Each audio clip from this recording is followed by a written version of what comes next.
Mum, let's see this. Do you know how you take a picture on the phone? Like Noreen Higgins. See, Danny. Have you got auto-rotate problems here, I do. My head's tilted sideways. Noreen Higgins, a very happy birthday. And it comes in from all the children. If you could only see me now. They can. Yeah. The things you do, right, for live radio. From all the grandchildren and Letterkenny. And also for Kathy McGlynn, Rock Hill, celebrating their birthday. Have a great one from Robert and Sue. Thanks, Greg. All right, Lee, listen, thank you very much. Enjoy the rest of your day. Was that my best side, was it? I don't have one. It was the side. All right, Lee, have a great day. Take care of yourself. It is the 9 till noon show here on Highland Radio.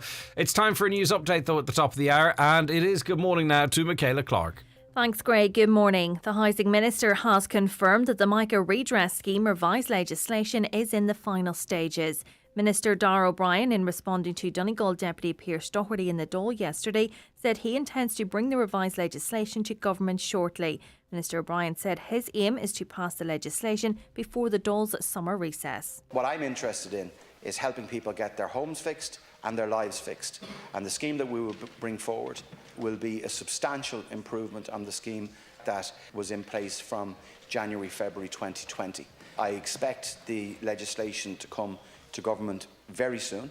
And what I would say is this as well, I will be seeking the cooperation of all parties across the House to make sure that the legislation is passed before the summer recess. A meeting is to be held to discuss the angiography service at Letterkenny University Hospital. It's after a request at the Regional Health Forum meeting earlier this week, after much concern was raised as it emerged the weekly angiogram service will not be provided at the hospital after the end of June. Public representatives across the county have been invited to attend the online meeting with the Célta Healthcare Group next Thursday. Meanwhile, work is ongoing to enhance the delivery and governance of services at Letterkenny University Hospital and the Célta University Healthcare Group. It follows findings and recommendations from a number of external reviews of hospital services. Tony Canavan, CEO of the Célta University Healthcare Group, says they have engaged with a team from EY to support the work. He's confirmed that the planning phase of the project will run until July, while the implementation of action plans will be a longer-term project. 170,000 homes across the country are at risk from a cancer-causing radioactive gas, according to the Environmental Protection Agency. The watchdog has today published a new map of areas impacted by radon, the first update in 2 decades. Most areas of Donegal have less than 5% of radon levels. However, there are a small number of areas more inland where levels are predicted to be over 10%. The gas is naturally occurring, particularly in Rock in western counties, and is linked to 350 new lung cancers in Ireland each year. Senior scientist with the EPA, David Fenton, says it's a significant public health risk and people need to act. People are unknowingly living with this carcinogen in their house. However, with our new maps, we've identified to a very good resolution those parts of the country that are most at risk from radon. And in the high radon areas, as we call them, 1 in 5 houses are predicted to have high levels of radon. So we're urging people today to look at our website, find out where you are in relation to the radon risks, and take the necessary test to protect yourself against radon. Weather now, a damp and cloudy start with outbreaks of rain and drizzle. Highest temperatures of 13 or 14 degrees. That's all from Highland Radio News for now. We'll be back with news again at 10 o'clock. Until then, good morning. At Irish Life, we've been helping people make smart investments with their nest egg for over 80 years. For actual trusted advice, search irishlife.ie or contact your financial broker or advisor. We know Irish Life. We are Irish Life. Irish Life Financial Services is tied to Irish Life Assurance for life and pension products. Irish Life Assurance plc is regulated by the Central Bank of Ireland. Irish Life Financial Services Limited is regulated by the Central Bank of Ireland. The 9 till noon show with Letterkenny Credit Union. Now offering MyCU current account and debit MasterCard. Bringing full banking features. Delivered with the same local trustworthy service of your credit union. And now, it's time for the talk of the Northwest. The 9 to noon show with Greg Hughes on Highland Radio. And at 4 minutes past 9 on this Thursday, the 26th of May, you're very welcome along to another edition of the 9 till noon show. Hopefully you'll be with us for the next 3 hours and you'll get involved in the conversation and have your say. We are open for business on the phone lines, 074 91 25,000. If you want to give us a call, if you WhatsApp or text, well, 086 60 25,000 is how you get in contact with us, and feel free to watch online, highlandradio.com, or on our social media channels, and interact with us there. Okay, busy morning for the papers, as it is a Thursday, of course. We'll start this morning with the Tyrconnell Tribune, and their lead story is the fact that a Ramelton child is being denied a life-changing CF drug, and that young man, very handsome and smart-dressed young man, pictured on the front of the paper today. The parents of a 5-year-old child with cystic fibrosis have spoken of the family trauma of being among a very small group who are being denied access to the so-called wonder drug Kaftrio. Noel Friel, who resides in Ramelton, and Anja and the parents of 5-year-old Tristan, and he's one of the 35 children aged 6 to 11 in Ireland with cystic fibrosis that are currently being denied access to this life-changing drug despite being eligible for it. And I believe when we were talking about a recent CF fundraiser, we were speaking to one gentleman who went on this drug, and it made a huge difference to his life. How can it be denied to a child? Well, an online petition seeking changes to include these children for the medication has been launched locally on change.org, and browsing their website, Kaftrio is a cutting-edge generation of cystic fibrosis drugs known as modulators, and is seen as a transformation treatment. CF families have now been given the hope of their children living healthier and longer lives, with Kaftrio significantly improving lung function, helping to breathe more easily and enhancing their overall quality of life. On to the Donegal Democrat now, and more than 750 people have availed of suicide prevention therapy at the Letterkenny office of Pieta over the last 2 years, the Democrat can reveal.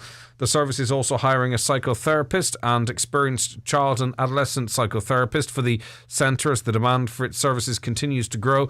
Part of this is due to the ongoing success of the Darkness into Light fundraising walks and the money raised as a result. No figures available as to how much was raised in Donegal.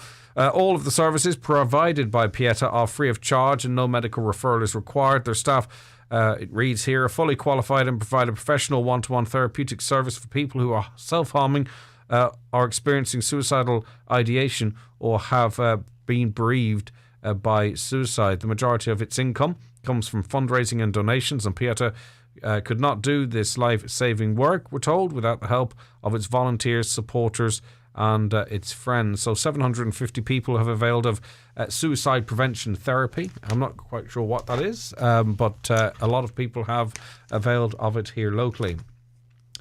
The Donegal News. It's a tight squeeze in the McBride home in the Rosses in what is thought to be a record of sorts. A Ukrainian family of 10 has moved in alongside the McBride family of 4. However, mother of 2 Sheila is more than happy to have her guests there, and despite the language barrier, with the help of charades and Google Translate, they're all working well together. Speaking to the Donegal News yesterday, host Sheila explained how it all came about and how the 10-strong Hohush family hope to move into a home nearby. The full story on the front of and inside the Donegal News today. The Derry News, their lead story is that of a person jailed for hijacking and threatening to kill. A man who pretended to have a gun and forced a taxi driver and his passenger to drive more than 30 kilometres to Derry has been jailed for 2.5 years. Alan Lucas, 43, was sentenced at Letterkenny Circuit Court after pleading guilty to hijacking and false imprisonment charges relating to an incident in Moville on March 4, 2015. He also admitted threatening a Garda in an incident in the town on July 2nd last year. On to the Nationals now, and their lead story is around rentals. Huge discrepancies in rent supports nationwide are leaving some low-paid tenants without assistance, while tens of thousands of higher-paid workers get financial help. Major inconsistencies are laid bare by the ASRI today, showing the haves and have-nots of the country's rent support scheme. The Stark report shows that more than half of households that rent their home get state support to cover the cost. Over half of those who are renting at the moment get state support to cover the costs, indicating how severe the rental crisis has become. The think tank study found that around 20% of those who get funding to cover the cost of renting are among the top half of income earners. So 20% of those who are receiving rental supports are among the top half of income earners. This implies around 60,000 households get rent assistance despite higher earnings, and raises questions about how well targeted these supports are for renters. Do you fall into that category. Are you being disadvantaged? 086 60 25,000. Not the higher earners on supports category, but someone perhaps with lower earnings not able to get support. The Irish Times, like all papers today, continue their coverage of the awful shooting in America a couple of days ago, and more details are emerging about the person responsible for this massacre. The gunman who killed 19 children and 2 teenagers in the classroom in Texas had announced his intentions on social media to carry out a shooting in a school, the state's governor has said. Greg Abbott also said yesterday that the gunman had posted on Facebook that he was going to shoot his grandmother. He added that the gunman later posted a second time that he had done so. Now, my understanding is these were private messages. In fact, I think it's going to be clarified in this article. It wasn't posted on his wall, so to speak. Let's see if it's clarified here. Meta, the company that owns Facebook, says those messages were privately sent to another user. The Texas governor told a news conference that the gunman had shot his grandmother and then driven away. She managed to get to a neighbour's house and had contacted the police. The children who died were aged between 7 and 10. The 18-year-old gunman, identified as Salvador Ramos, was shot dead by police at the scene. And don't necessarily need to revisit the details, but it is beyond horrific what happened and how it happened. He was engaged, we understand, as he entered the school. A police officer on site. He was injured. At that point, young people had been barricaded into a room. He got access to that room and carried out his act that's beyond words. And parents had to have DNA swabs taken so that they could be matched with their children. It's just beyond comprehension. The Irish Daily Mail this morning, here we go again. The tents are back. Several government TDs and senators were given VIP treatment at an event hosted by the gambling industry in a hospitality tent at the Punchestown Racecourse, the Irish Daily Mail can reveal. Now, this comes as the Oireachtas is preparing to regulate gambling for the first time after more than a decade of promising to do so amid a major pushback from the industry. So the industry, of course, are dead against further restrictions, or any restrictions really you could say, on gambling, right? So we have our legislators, those that you elect, not saying any are from Donegal, whether I don't know, but those that you elect, these are the ones that make the decisions. Now, they go into a hospitality tent which is hosted by the gambling industry, and they're wined and dined and treated, given the VIP treatment at a race course, right? So they're obviously predisposed to that whole industry.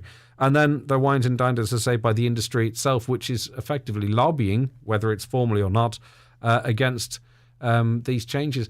That's not right, is it? Or am I being a little bit precious on this? Like, I think it would be difficult for me to do, and I'm nobody, but I think it would be difficult for me to do an interview on gambling if I had taken up an invitation to go into this tent. And I'm just someone who does interviews. I wouldn't feel that I could do my job correctly if I was on the QT off air being wined and dined by the bookies, and at the same time coming on here and trying to do some sort of a balanced interview as it relates to whether or not we should have, restrictions on gambling. Yet the TDs who are elected and senators, they see no problem whatsoever in being hosted by the gaming industry in a hospitality tent in Punchestown Racecourse. Maybe that's just the way it's done. What do you think? 086 60 25,000. We don't know who they are. One person spoke out but said he wouldn't, or she wouldn't let on who else was there. The Farmers Journal is out today. It tells us that beef prices of €6 a kilogram are within touching distance as the red-hot demand sees farmers with finished cattle worth €450 a head, more than this time last year. The record prices are being fueled by exceptionally tight supplies of finished animals alongside strong market conditions throughout continental Europe and in Britain. Exceptionally strong demand for manufacturing beef has seen factory agents regularly pushing prices for heavy beef cows in March to over €3,000 per head. Similarly, a significant premium over the deadweight price is being paid for heavy steers and heifers, with the equivalent of over $6.20 a kilogram deadweight paid in March this week for good quality lots. Meanwhile, figures from the Department of Agriculture show beef processors are becoming increasingly reliant on feedlot cattle to maintain throughput. Right, on to the smaller papers here, the tabloids, although the Mail is a tabloid, but these are red top tabloids. The Irish Daily Star today, limited coverage of the Partygate scandal in Britain, but I know a lot of people out there might be keeping an eye on it, and remarkably, Boris Johnson looks like he's set to survive calls for him to resign, but he was under pressure last night by revelations in an investigation into Partygate and the culture in Downing Street, and it was party. A report gave lurid details of events where officials drank so much they were sick, sang karaoke and partied until 4:30am on the morning of Prince Philip's funeral.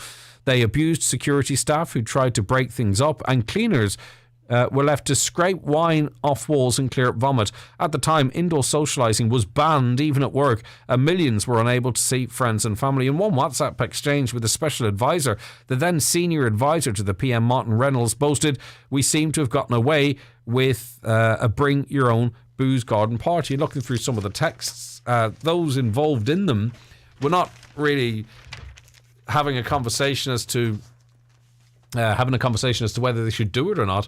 The conversations were about if they were going to get caught or not, or if they could get away with it. So they saw no problem with this under the nose of their boss. So obviously there was a culture there, and Boris Johnson has been fined and took part in some of them. There's a culture there where whatever rules they were enforcing did not apply to them.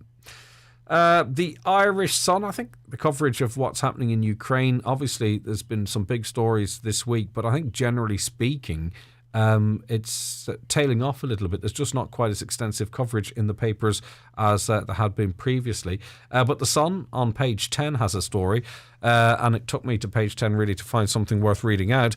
Volodymyr Zelensky vowed Ukraine would not give an inch to Russia in a powerful speech yesterday as his country's army was stretched to breaking point. Now, there are voices starting to emerge now in the international community that are saying, okay, listen, we're probably facing into here a global recession, food shortages, increased hunger. It's time maybe to try and see if some resolution can be found to this because of the wider impacts. But obviously that's being resisted by Volodymyr Zelensky. He said Russia had thrown all the strength it has left into attacking the Donbass before adding they want to destroy everything there. He called for supplies of more heavy weapons to help drive President Vladimir Putin's forces out of unoccupied areas to bring peace to Ukraine and the wider world. It came as Russia, for the first time, began to attack new targets in the southern city of Zaporizhzhia, where a shopping centre and residential district were targeted. But I just wonder if the public mood in relation to what's happening there is beginning to shift. I don't know. I'm not saying it should or it is or what isn't, but it just feels like that to me. All right, now, I think the most bizarre thing I saw, and this is not a having a go, right? I think the most bizarre thing I saw on social media yesterday was the welcome from Emma Higgins, TD. She was announcing on social media that Passport Express has been renamed as Post Passport. Now, she seems to think it's a victory, of course, and maybe it is of sorts, but we know the real impact of the delays in the passport service, family holidays going down the drain, money, hard-earned money being lost because people can't get passports. But this is how, and she was beaming in this is how Deputy Emma Higgins welcomed the news. Hi, I am really pleased to say that following months long of campaigning and all of the media attention today, that An Post contacted me earlier to confirm that they are indeed going to change the name Passport Express to show that it's not the quickest way of getting your passport. The advice is always apply online and apply early. There's going to be a new name for Passport Express to reflect the fact that it isn't an express service. Thanks to Minister Simon Coveney, who supported me on this, who I think is making the announcement formally later on today. Good man, Simon. Well, I mean, obviously, it's a small victory, isn't it? A victory, a celebration would be the fact that they have managed to fix the problem so passports can be delivered to people in a timely fashion. So An Post has rebranded the service in a move sanctioned by the Department of Foreign Affairs. So no more Passport Express, and this is something we discussed in this programme months and months and months ago. It's now called Post Passport. Okay, what do you think? 086 60 25,000, your WhatsApps and texts, or give us a call on 074 91 25,000. Now, one resident it's the one we're speaking to, there may be more, is upset with the organisers of the Donegal rally and says residents are being treated with contempt in regards to road closures for the rally. We're going to be discussing that with that person after these. The 9 till noon show with Letterkenny Credit Union. Is your bank leaving town? Letterkenny Credit Union is now offering MyCU current account and debit MasterCard, bringing full banking features with no appointment necessary to open your account. The newspapers are courtesy of Kelly Centra, Mountaintop, Letterkenny. Half of farmers plan to cut back on stock numbers. In this week's Irish Farmers Journal, we published the results of an exclusive survey of over 1,200 farmers. For more, here's Paul Mooney. Our survey reveals the biggest challenges facing farmers, their cash flow concerns and their thoughts on new government schemes. And farmers getting €500 per head more as beef prices hit €6 per kilo. Plus, don't miss your free 20-page silage machinery special. Only inside this week's Irish Farmers Journal. You cannot afford to miss it. Is your bank charging you negative interest for holding company money? At John F. Lowry Financial Services, we can secure not only positive but competitive interest rates on a 5-year fixed deposit for corporate clients. Alternatively, it could be a great time to invest in markets, and we offer ways for companies to do just that. If you prefer to limit downside risk, we do offer products with a partial capital guarantee. Surely that's worth considering. Call John F. Lowry Financial Services on 91240002 and find out how our company can help your company. John F. Lowry and Associates Limited, trading as John F. Lowry Financial Services, are regulated by the Central Bank of Ireland. Terms and conditions may apply. Is your Skoda a little older? Pre-loved, perhaps? What adventures, I wonder, did it have in the past? Another family, another life, bright city lights, or a quiet country existence seeing Ireland's best sights? We don't really need your car's story. With a Skoda service, you get a complete vehicle health check, genuine Skoda parts, and free roadside assistance for 12 months. Your local Skoda dealer is DMG Motors, Clare Road, Donegal Town. Telephone 07497 or visit dmgmotors.ie. In the heart of Letterkenny, Warehouse Bar and Kitchen is an ideal venue for all your parties and celebrations. At Warehouse, you'll find delicious food and cocktails served every day and live music 7 nights a week. Mouth-watering lunch and dinner options along with the new look cocktail bar are waiting for you. Our late night venue is your weekend destination. Follow Warehouse Bar and Kitchen on social media for specials and updates. Okay, we welcome onto the programme Jim. Good morning to you, Jim. Thanks for taking the call today. Hi, Greg. How are you? Not too bad at all. Right, so you emailed into the programme with your concerns. Can you outline them for our listeners, please? Yeah, so basically, I was walking around, I was speaking to a neighbour, and he made me aware that he had received on Sunday, the 22nd of May, a flyer that came in through his door informing him that his road would be blocked due to the Donegal International Rally. Now, I live about a mile away from this man, and I said, I didn't receive anything in my door. And he said, well, you'll find your road's going to be blocked also. So I came home, and I went on to the Donegal County Council website, and I checked the road closures, and lo and behold, yes, my road is on the closure. Despite the fact that I have received no correspondence, either written or otherwise, from the Donegal International organisers to discuss any of the reasons why they were going to close my road, or to discuss it, or give me any sort of indication that they were going to close the road. Now, the timeline on this is quite interesting, isn't it? You say your neighbour was contacted. Were you told? When was your neighbour contacted? By the flyer.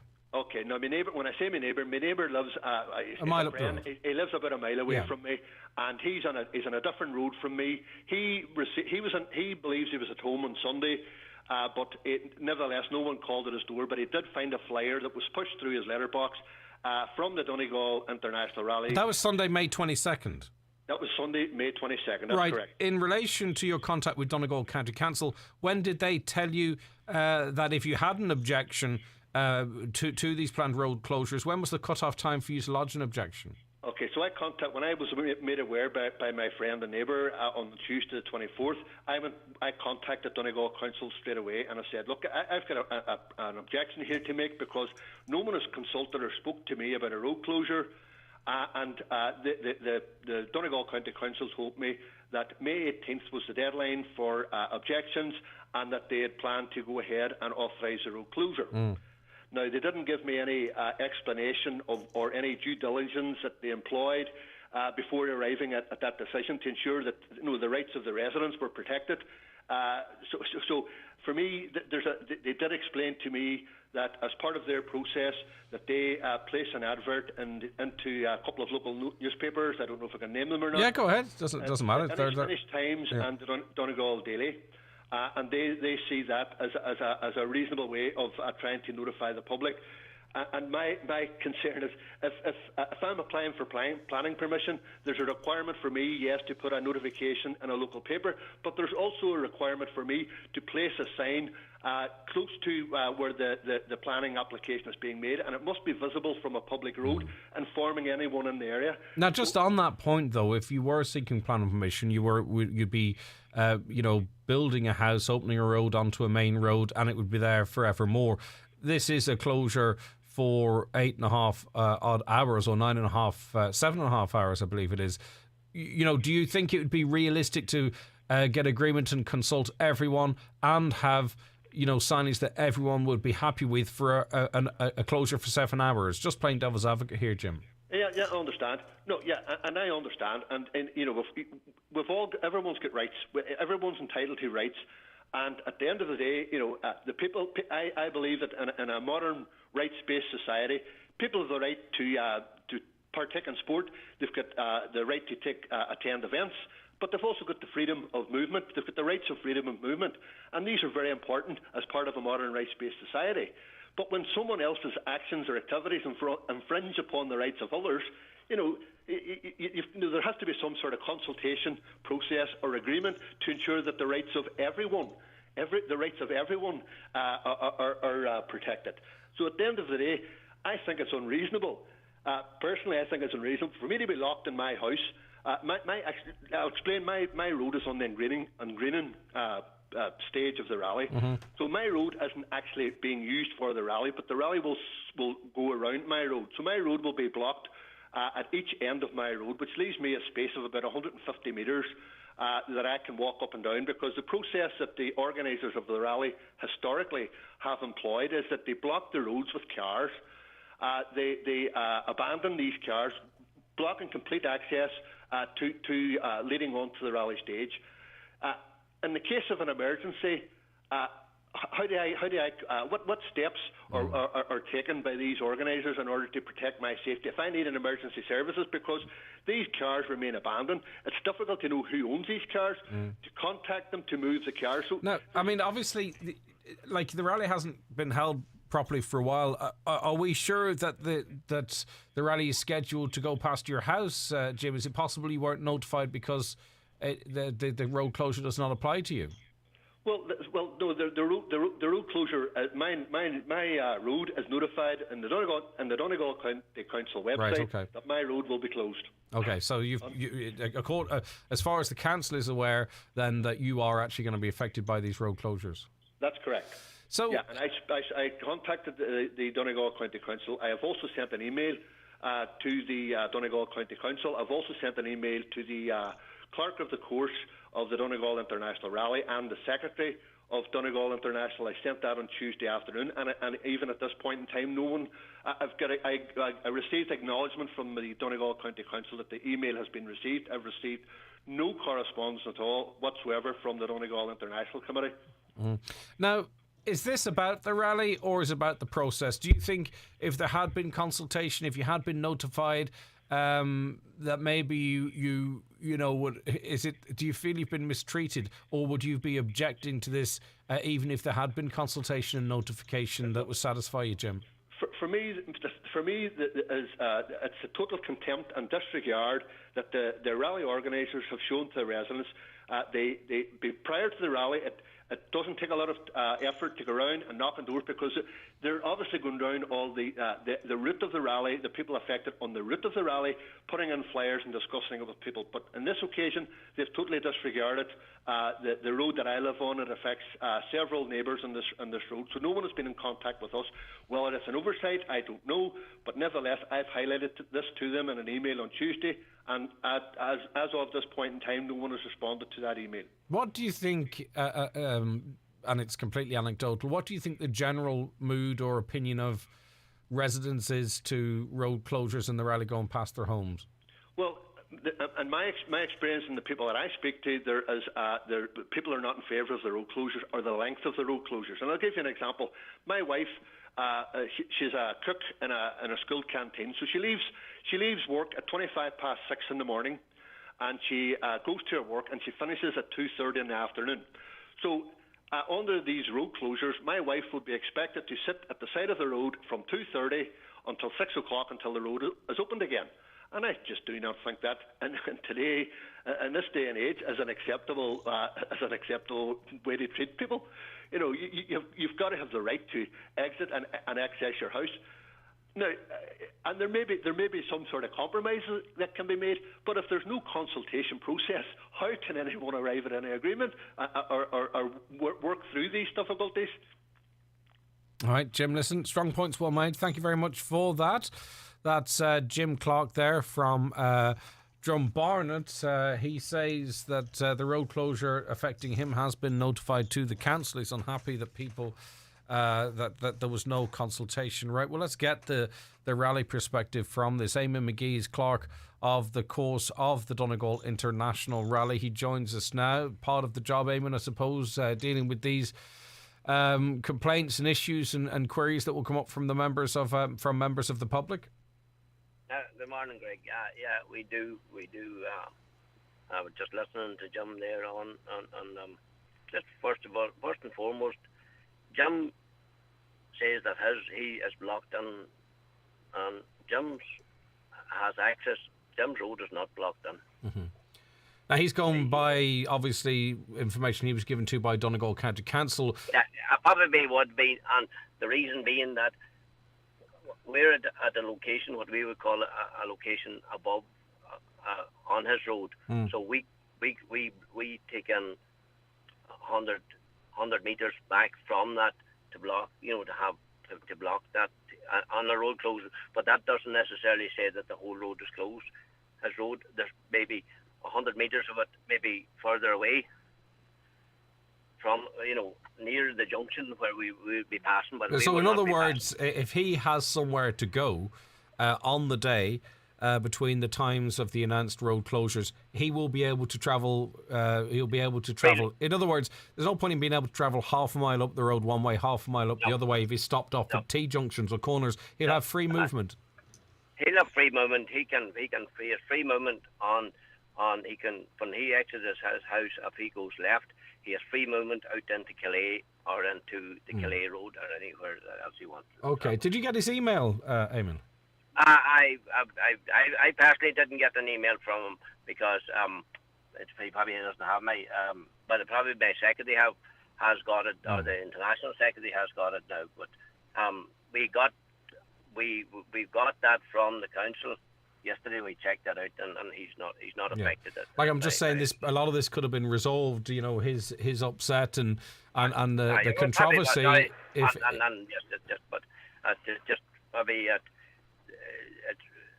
must understand. Yesterday was the entry closed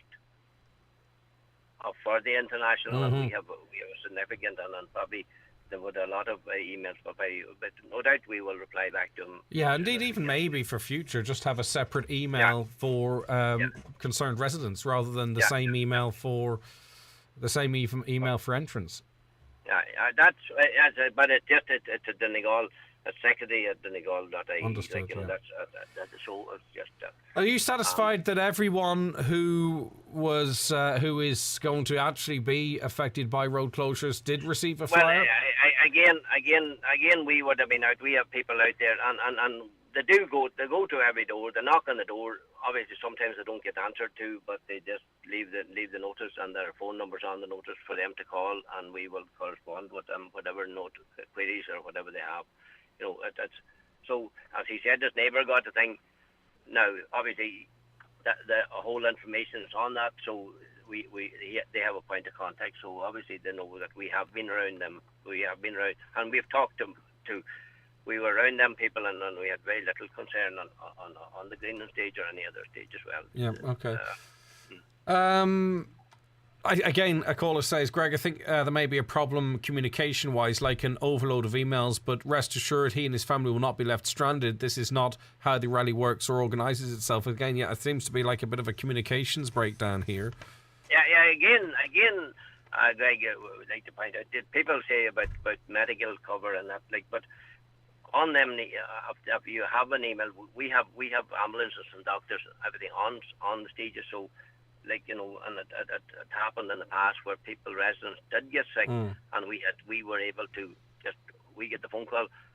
Emergency services are gone to that, whatever that. Yeah, I imagine this. But a caller says, I live in the same area as Jim, and I've been contacted by the rally team to say our road would be closed. Plus, I got notification from the national school yesterday to say that the school will be closed because there'll be no access all day. Yeah. We do, and we put a big effort into going to try and contact as much. But again, going back to Jim is not affected by, so that's why probably he didn't get contacted for. And going back to in 19 when we done last, he would have been an internally roadblock, but he's not this year. It's not affected. But he probably thought it was the same as 19, but it's not. Do you have final numbers in terms of the amount of competitors taking part this year, Eamon? How does it compare to previous years? We have a total of 283 entrants, and at the moment. And is that how does that rate with years gone by? It's amazing the amount of entrants that come on. We have about 200. We have 200 places, so there'll be at least 70 or 80 people that'll be disappointed in the next couple of days. Now, that's not saying that we'll have fallouts and we. No, but that's par for the course, I think, for those involved in the rally scene. It's been a while since we would had that amount of. Why do you think there's so much interest? Do you think maybe through lockdown people have got old cars out of the shed or decided to put some money into it, or what do you think the reason is? The lockdown and we haven't been going, and it's one of the ones that everybody, and it's the 50th anniversary, and there's an extra interest as well the year that everybody wants to participate in it, the year especially. Yeah, a caller says it's one day of the year and brings money into the county. Sit back and enjoy it. I'd love if the rally went past my house. That's one other, just to make sure we're getting some balance here. All right, I'm sure you're very busy. Thanks for coming on and responding to Jim there. 08660 25,000. The WhatsApps and texts to that number. The 9 till noon show with Letterkenny Credit Union. Is your bank leaving town? Letterkenny Credit Union is now offering MyCU current account and debit MasterCard, bringing full banking features with no appointment necessary to open your account. We love summer at Dunnes Stores with these great offers from our fishmonger. Save €5 per kilogram on our freshly filleted hake and our wild Atlantic prawns. And pick up our fresh side of salmon 700 gram, now just $14.99. So you can taste the very best of summer for less. Plus, with our 10 off 50 grocery voucher, you save even more, which means every trip to Dunnes Stores means better value. Dunnes Stores, always better value. Terms and conditions apply. Voucher can be used on next grocery shop of €50 or more. Buy now and then split your payment over 3 months, interest-free, with Klarna at Tinny's Toys Letterkenny. Now that the evenings are longer, there's loads of great ideas for outdoor fun at Tinny's, like pedal and battery ride-on tractors, cars and jeeps. Also a great range of outdoor toys like swings and slides now in stock. Shopping made easy with Klarna at Tinny's Toys, Leck Road, Letterkenny, and at tinnystoys.com for express delivery or click and collect. With the summer here, it's time to think about freshening up the paintwork on the outside of our homes. But the important thing isn't just the colours we choose, it's the paint. Fleetwood Weatherclad Masonry Paint uses the highest quality ingredients for a richer colour and a long-lasting finish that helps protect the walls of your home. And it's Irish made, designed to work with the ever-changing Irish light. Would one range of paints transform your home? Fleetwood would. Naturally. What will your June feel like? Will you immerse mind, body and soul in the deep of sea or lake? Or scale new heights on one long roller coaster of adventure? To spread our wings and take one long, wonderful exhale. That's the bank holiday feeling. And June's long weekend is the perfect time to feel and bank it all. Ireland is waiting.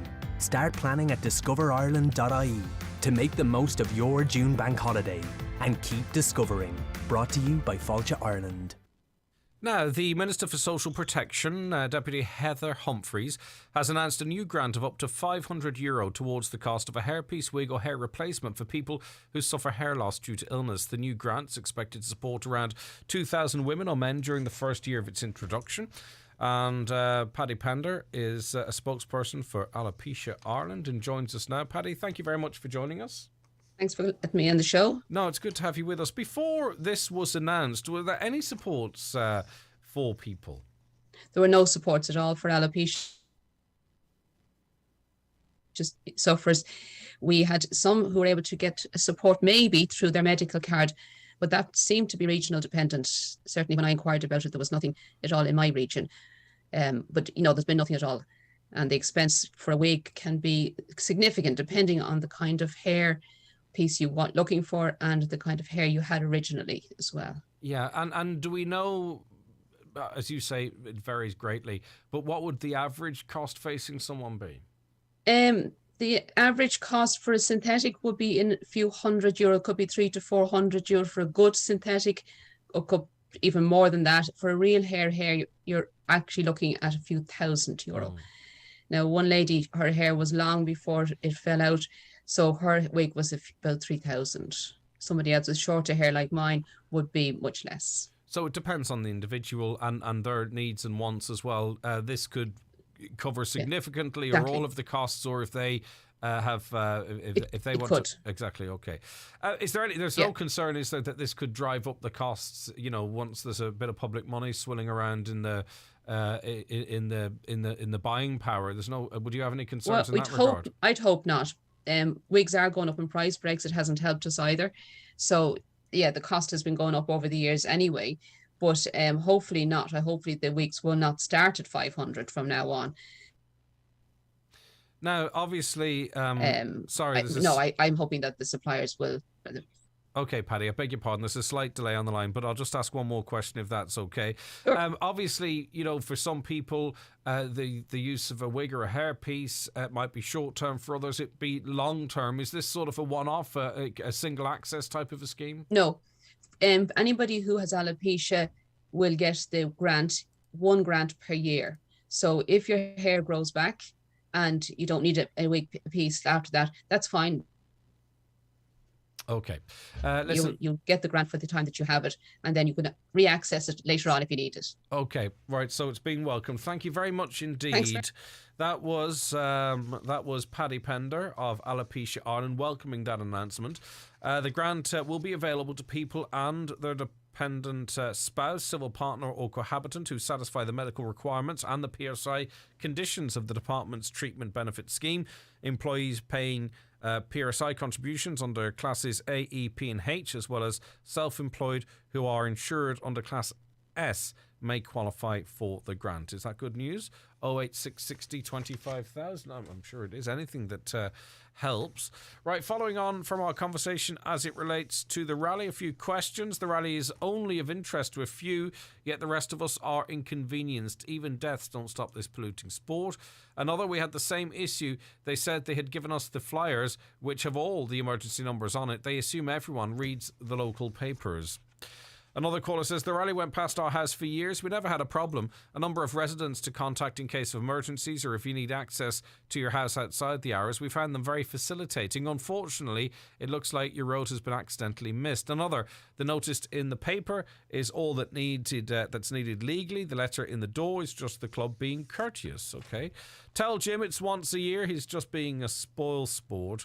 And another, hi Greg, I got a letter in my door on Sunday. I'm glad the rally is going past my door. There's a number on the letter if you need an ambulance. Also, I would say the rally went past his road every other time for a day, a year. Okay, that's a mixture of views, and it is one of those events that can be divisive, and it has been for years, but we try and air people's concerns and get answers as much as possible, and of course give the rally the right to reply where needs be. Can you ask Greg what's the purpose of a single full province flag that's flown in every town and village? This has come up before. I should know the answer, and I actually tried to find out the answer. This was asked a couple of months ago. You will see the flag. It's got the full province's flag. It's all over the place. Someone out there at this point has bound to have discovered what it's there for. Do you know the answer? 086 60 25,000. Why? I think actually maybe we did get an answer to this, but I can't remember the answer. Someone might be able to tell me again and tell this listener at the same time. So it's the full province flag. You've seen it, I'm sure, if you're out and about. It's flying in various locations around the county, perhaps further afield. What's it for? What does it signify? And who put it up? Also later on in the programme today, by the way, and it's always a popular feature, we'll be speaking to Dr. Joe Kelly, our resident historian, and we'll be picking another part of our rich history to examine and explore. So if you enjoy that item, stay with us, because that's coming up for you a little later on. The 9 till noon show with Letterkenny Credit Union, now offering mortgages with life cover provided at no additional cost. Letterkenny Credit Union, 9102127. McDade's Bathroom, Plumbing and Tiles, serving the Northwest for over 40 years. Explore our showroom with more than 40 displays. Choose from an array of shower doors, shower trays, baths and bathroom accessories. Speak with an expert about tile selection and wall paneling. We also stock an array of plumbing, heating and stove spare parts, as well as a great selection of kitchen mixers and radiators at our trade counter. Our stove department is also available for you to choose a style that suits your needs and complements your home. McDade's Bathroom, Plumbing, Tiles, Buncrana. We're here for you. Foy & Company are offering amazing discounts on a great selection of display sofas with up to 50% off a range of 2-seater, 3-seater and corner sofas in a choice of colours and styles. If you're getting a new suite of furniture, don't miss the big display sofa clearance sale on now while stocks last at Foy & Company in Letterkenny and Ballybuffet, and online at foys.ie. Don't sleep in and miss the very latest beds and mattress offers from dfibeds.ie, Ireland's leading online bed and mattress retailer. You'll get a comfy Irish-made mattress, upholstered base and headboard from an amazing €229. Check out the full range at dfibeds.ie. Delivery free and guaranteed to you within 7 working days. DFI Beds. Sleep well, live well. So I thought we could go to the cinema tonight. Nice car. Cheers. Let me get that door. Ah, doesn't she look lovely? Oh, hi. That's my mum. Passed my test, but I've no insurance. So she's driving us. I'll just squeeze in the back. So I thought we could go to the cinema tonight. Nice car. Cheers. Let me get that door. With Allianz Young Drivers Insurance, we'll have you on the road in no time. Save 15% when you buy online at allianz.ie. You write it, we underwrite it. Allianz. Allianz plc is regulated by the Central Bank of Ireland. Standard acceptance criteria, policy conditions and a minimum premium apply. Highland Radio weather updates with Ireland West Airport. Thinking of a sun holiday with the family? You can now fly to beautiful Mallorca every Friday this summer with Ryanair and enjoy some of Europe's best beaches. Ireland West Airport, you're flying. And if you can't get away this weekend, you're going to be able to enjoy some nice, dry, sunny weather, at times at least. But let's look at today. A damp and cloudy start with outbreaks of rain and drizzle. That rain will clear to the south through the morning. Drier weather then and sunny spells following behind for the rest of today. There is the chance of the odd isolated shower in the afternoon. Quite breezy though, in moderate to fresh westerly winds. Temperatures 13 or 14 degrees. So of course here in the northwest, not of course, but this time we're not going to get the best of the weekend weather. We're going to get really nice dry weather, but the south is going to benefit most. Right, the British Prime Minister, he's still in his job after a day of criticism following the Sue Gray report. But the Partygate scandal isn't off his plate just yet, with a committee of MPs to say whether he misled the House of Commons. The inquiry found Downing Street staff drank into the early hours at gatherings while strict COVID rules were in place. And we know from the text messages that really they weren't concerned about what they were doing. They were concerned about whether or not they could get away with it. Pat McCart is a former editor of the Derry Journal and always has an opinion on all things, not least political. Pat, thanks for accepting our invite. Good morning to you. Good morning, Greg. How are you? Not too bad. Boris Johnson's an interesting character before we get into the nitty-gritty of Partygate, in that anyone can go on BBC, Sky News, ITV News, Channel 4 News, wherever, and call him a liar. And the presenter doesn't feel the need to jump in. It's pretty much accepted that the Prime Minister of Great Britain is a liar, and you can call him that without fear of consequence. It's quite remarkable.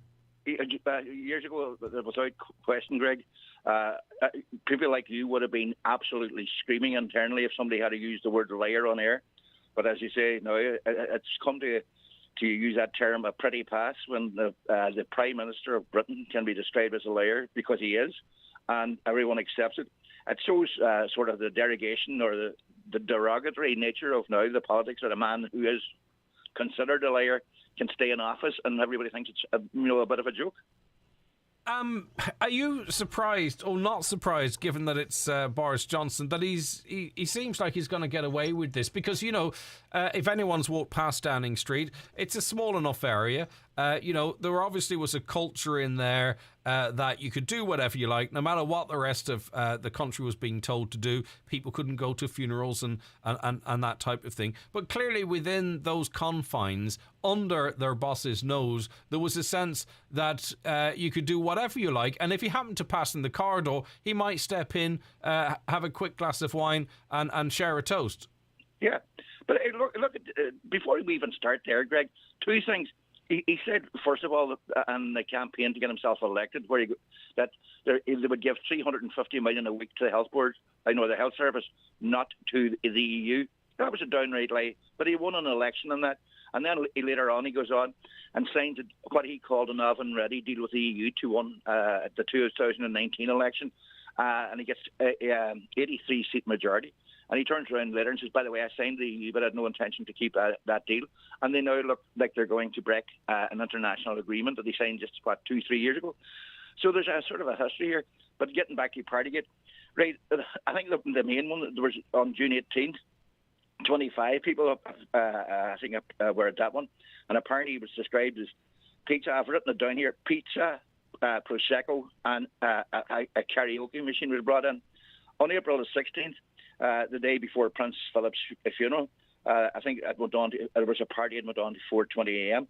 And then I think it was shortly before, because I'm not sure exact date, there was a massive party where people were told to leave by the back door of 10 Downing Street because they were so drunk.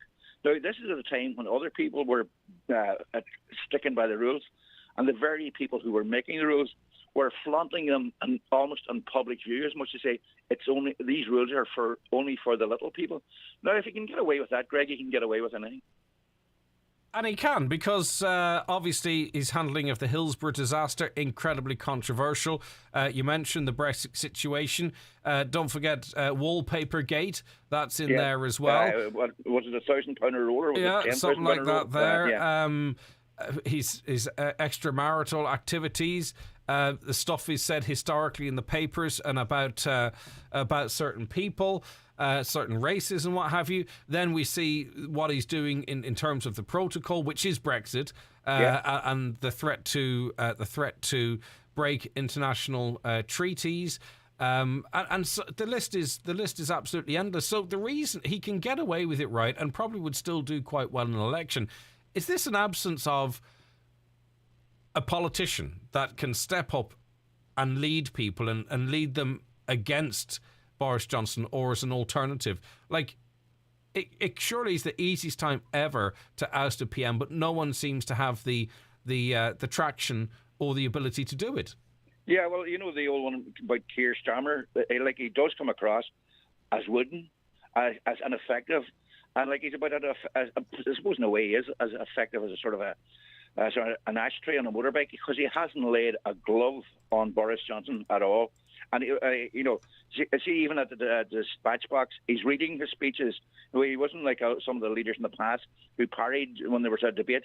They were quick on their feet. And you don't think something, Pat, if you don't mind me interjecting too, not only does he read the speeches, right, but it's the way he adjusts his tone. So now I'm reading a somber piece, so I have to be somber. Absolutely. And sometimes there's a lag on it. Like he's halfway through the sentence and then he drops to it. You know what I mean? It's like a robot. He's not a natural product. And you know the thing about Boris, Greg, the one caveat I would say about this, but I'm getting away with it, at the last the local government elections, the Tories lost 500 seats.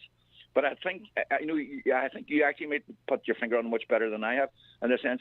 I think it could well be the lack of an alternative. Boris comes across to the English. They love him because he's saying what they want to say, and they mightn't agree with his character. But he's a bit like Trump. He's basically saying, somebody said we mightn't like him much, but as a sort of moron, but he's our moron. That sort of thing. So then on that point, right, really, policy stuff doesn't matter. Cost of living stuff, how much does it really matter? Housing, how much does that really matter? Yeah. If you can sort of get to people on issues like immigration, or and he does. If you could get to people on maintaining their union, stuff like that, is that then enough for everything else to be forgiven? Then seemingly it is. Yeah, well, the famous Red Wall. There were seats in the north of England for generation, where red hot Labour mining communities. They voted for Boris the last time because he spoke to them. He said, immigration, and particularly, and let's get this on the record because he sort of dog whistled it. These people of colour coming in here, taking your jobs and all the rest of it, and your schools are overcrowded, your health services are overcrowded. I am going to put a limit on the numbers coming in here, and so on. And that fed into the whole thinking of that era. So for the first time in about 100 years, if ever, they all voted for Boris, and he got an 83-seat majority. Now, those people, I don't think, are going to change their mind because he's still saying those sort of things that appeal to them. Yeah. I just wonder if has politics changed forever, because we see it in so many different countries that what people vote on, what motivates people, what divides people. It's not. It doesn't seem to be the bread and butter stuff. It's the emotive stuff that people are arguing about in social media. Yeah. Well, Greg, can you imagine, 30 years ago, a man who got sacked from 3 jobs, who refuses to tell him the British public how many children he has, who has been he's now referred to regularly as a liar on air by journalists and by others. And that he would still be one of the most popular politicians. And what he does doesn't seem to affect that popularity, whatever. Now, I know I've read a bit about Tony Blair and John Major and people like that, been absolutely sort of outraged that this is going on. What they're sort of suggesting, and which I think you'd agree with too, is the cynicism about politicians now is so great, it's unbelievable. And for the next government now coming in, no matter what they say, people are going, who cares? So respect for the institutions, respect for authority, respect for the church, respect for everything is just going down the path. Yeah. There will be a price to pay for all that because eventually people just don't pay any attention to those in authority. Yeah, because no one's prepared to die on their sword. Very few people, this is not enough for them to say, right, we've no confidence in Boris Johnson. Even in this country, you don't see TDs too worried about keeping the whip rather than to take a stand on big issues. And I think all of that waters down the public's interest and faith in elected politics. Absolutely. I don't know if you saw it yesterday, Greg, but there's a coach in Texas, one of the I think a basketball coach, where he said 90% of Americans want gun control, but 50 senators in Washington are blocking it, mainly due to the fact that they're all getting heavily subsidized by the American gun lobby. I think politics has now become almost business, that if you look after your friends and so on, but Craig, that speaks to the cynicism out there now about that no longer can you trust your politicians. Remember the old days. Excuse me. Yeah, but those politicians, you see, those politicians now though can rally significant 40-50% of support amongst the general population. Yeah, because there absolutely. seem to be anti-establishment or defending something in particular. It's really quite remarkable where we're at. Pat, listen, thanks as always for your insight. I really appreciate it greatly. Thank you. All the best, Greg. All right, take care of yourself. Pat McCart, former editor of the Derry Journal there. Back with more after the news and obituary notices. The 9 till noon show is brought to you by Letterkenny Credit Union, offering low-rate car loans with fast approval. Apply online at letterkennycu.ie or in office today. Is your car due a service? For the month of May, get your car serviced at iMotors Letterkenny and avail of a free vehicle health check and a free oil change. For more details, check out our website or Facebook. Call us today on 074 913 4567 to book in. Terms and conditions apply. For all your health and beauty needs, you can always rely on McGee's Chemist in Letterkenny. If you need a prescription, just call or order online at mcgees.ie and it will be ready for you in advance before you arrive. For beauty and skin care, there's all the big names at great prices in store and online. And for your photo printing needs, simply download the McGee's Photo Prints app or click on the website link. McGee's Chemist, Main Street, Letterkenny, for all your health and beauty needs, and so much more. Call 91-21409 or visit mcgees.ie. I can't stop thinking about them. I keep rereading their old texts. Brian, this has got to stop. It's been months, and they send those alerts to everyone. You know that, right? Look, your bank is leaving, but you've got to get back out there. Listen to me. Any bank would be lucky to have you, especially Bank of Ireland. Really? Yeah, they've even put together a simple step-by-step guide to moving banks and have a dedicated team on hand to help. Even an ending can be a new beginning. To start finding your new banking partner, download our step-by-step guide to moving banks. Search Bank of Ireland Big Move. Begin. Bank of Ireland is regulated by the Central Bank of Ireland. I have great news for everyone who's looking for a good night's sleep. Restex Beds are looking forward to welcoming you to their brand new showroom at Mountaintop, Letterkenny. It's one of the biggest and best bed and mattress showrooms in the Northwest and has fantastic opening offers now in store. Restex is the most trusted name in beds and mattresses in the Northwest. Why don't you call in and get the bed of your dreams at Restex Beds, Mountaintop, Letterkenny. Live, on air, online and on the Highland Radio app. This is Highland Radio News. Good morning, I'm Michaela Clark with the news at 10 o'clock. The Housing Minister has confirmed that the Mica Redress Scheme revised legislation is in the final stages. Minister Darragh O'Brien, in responding to Donegal Deputy Pearse Doherty in the Dáil yesterday, said he intends to bring the revised legislation to government shortly. Deputy Doherty urged the Minister to release the long-awaited legislation. In response, Minister O'Brien said his aim is to pass the legislation before the Dáil's summer recess. What I'm interested in is helping people get their homes fixed and their lives fixed. And the scheme that we will bring forward will be a substantial improvement on the scheme that was in place from January, February 2020. I expect the legislation to come to government very soon. And what I would say is this as well, I will be seeking the cooperation of all parties across the House to make sure that the legislation is passed before the summer recess. A member of the Regional Health Forum hopes a meeting next week will allay concerns over the removal of the angiogram service from Letterkenny University Hospital.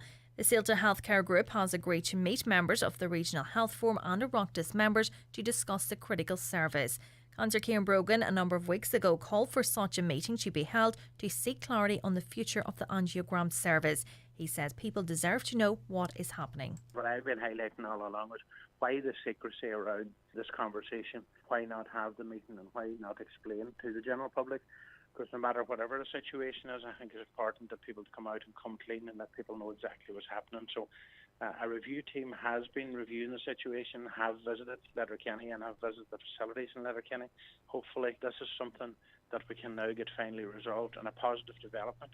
Meanwhile, work is ongoing to enhance the delivery and governance of services at the hospital and the Célta University Healthcare Group. It follows findings and recommendations from a number of external reviews of hospital services, including the HICWA Targeted Assurance Review. Tara Dugan has more. Last year, the CELTA Healthcare Group engaged with an NHS team on preliminary work to support the rollout of further service improvements in Letterkenny University Hospital and the CELTA Group. However, due to NHS service pressures, the process was unable to be continued. Tony Canavan, CEO of the CELTA University Healthcare Group, says they're now using the output of the NHS work as part of the project to refine their approach to communications and engagement and how services are governed. The group has now engaged the team from EY to support the work. Mr. Canavan has confirmed that the planning phase of the project will run until July, while the implementation of the action plans to drive sustainable change for the hospital and CELTA will be a longer-term project. Sean Murphy, hospital manager, says the project is also about looking at the importance of the hospital as a Model 3 hospital and ultimately to ensure the hospital is best placed to deliver the highest quality care to patients. A 48-year-old man has been arrested in Strabane under the Terrorism Act. Detectives investigating a firearms incident last month arrested the man during a search operation at an address in the town this morning. Video footage that emerged of the incident shows a masked gunman firing shots into the air in a cemetery where a number of people were present. Following inquiries, detectives believe the incident occurred in Strabane last month. The man has been taken to the Serious Crime Suite at Musgrave Police Station, where he will be questioned by detectives.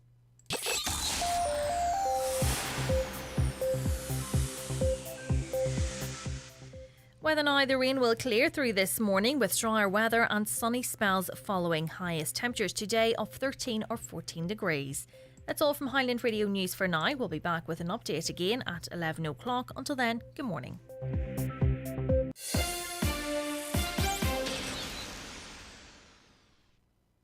The obituary notices for this Thursday morning, May the 26th. The death has occurred of Bernard Barney O'Reilly, Barker Roll House, Old Brook Court, Letterkenny. Bernard's remains will repose at his late residence today from 2 until 9 o'clock.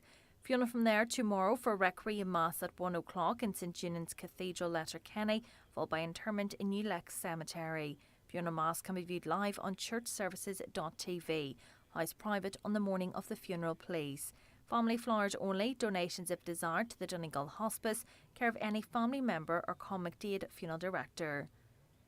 The death has taken place of Jimmy Sweeney, the Ross Nikill Fanad. Remains are reposing at the family home. Requiem Mass tomorrow at 12 noon in St Columbus Church, Massmount, with burial afterwards in the adjoining cemetery. Family flowers only, please. Donations if desired to the Day Centre Fanad, care of any family member or Eamon Scott, funeral director. The death has occurred of Paul Brennan, 7 Sprackburn Drive, Letterkenny. Paul's remains are reposing at his mother's residence, High Road, Letterkenny. Funeral from there tomorrow morning for Mass at 11 o'clock in St Junan's Cathedral, followed by private cremation in Lakelands at Crematorium, County Cavan. Funeral Mass can be viewed on churchservices.tv. House private on the morning of the funeral.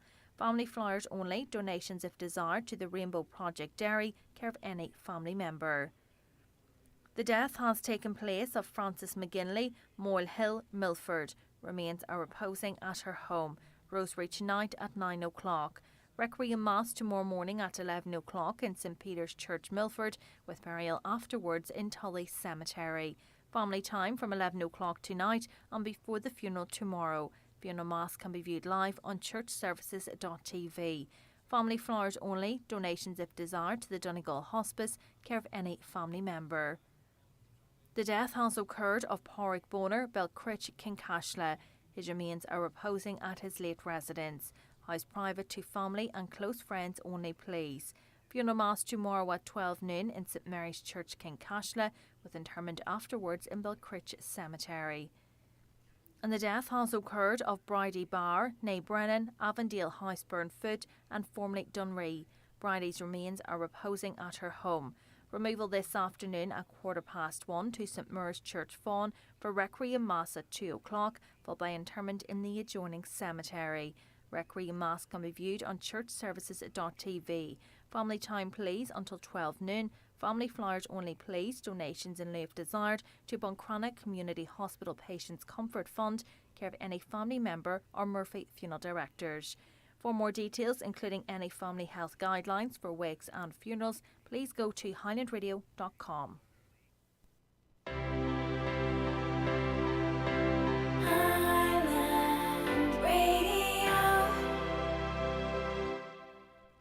COVID-19 can still cause serious illness, especially in people at higher risk. We need to keep protecting each other. So stay home if you have symptoms. Wear a mask in healthcare settings, public transport, and busy places. Let fresh air in if you're meeting indoors. Keep hands clean. And get a COVID-19 vaccine and booster. Let's keep looking out for each other. From the HSE, for us all.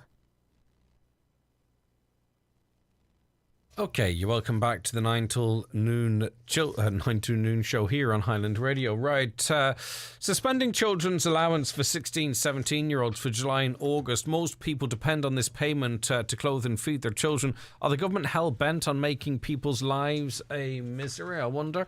More of your comments here. Greg, Boris is just Britain's Trump, says another caller. Hi, Greg, just heard that another €8 going on a bag of coal. Unreal, thank you. I'll have to check into that. I didn't think it was... if it's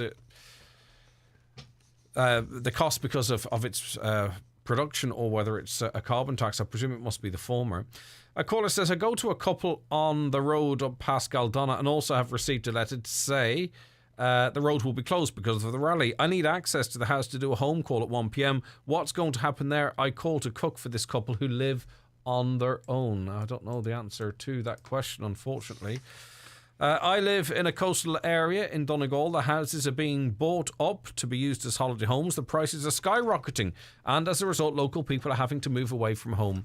That's happening more and more. And I'll tell you also what's happening an awful lot is people who are being told to work from home, work remotely, or return to Ireland. Being invited to come back. Things have changed. They are trying to, and they can't find anywhere to live, or they can't find anywhere to purchase. It's the prices are crazy. And I'm not saying these houses should be ring-fenced for former locals, but it is part of the problem as well.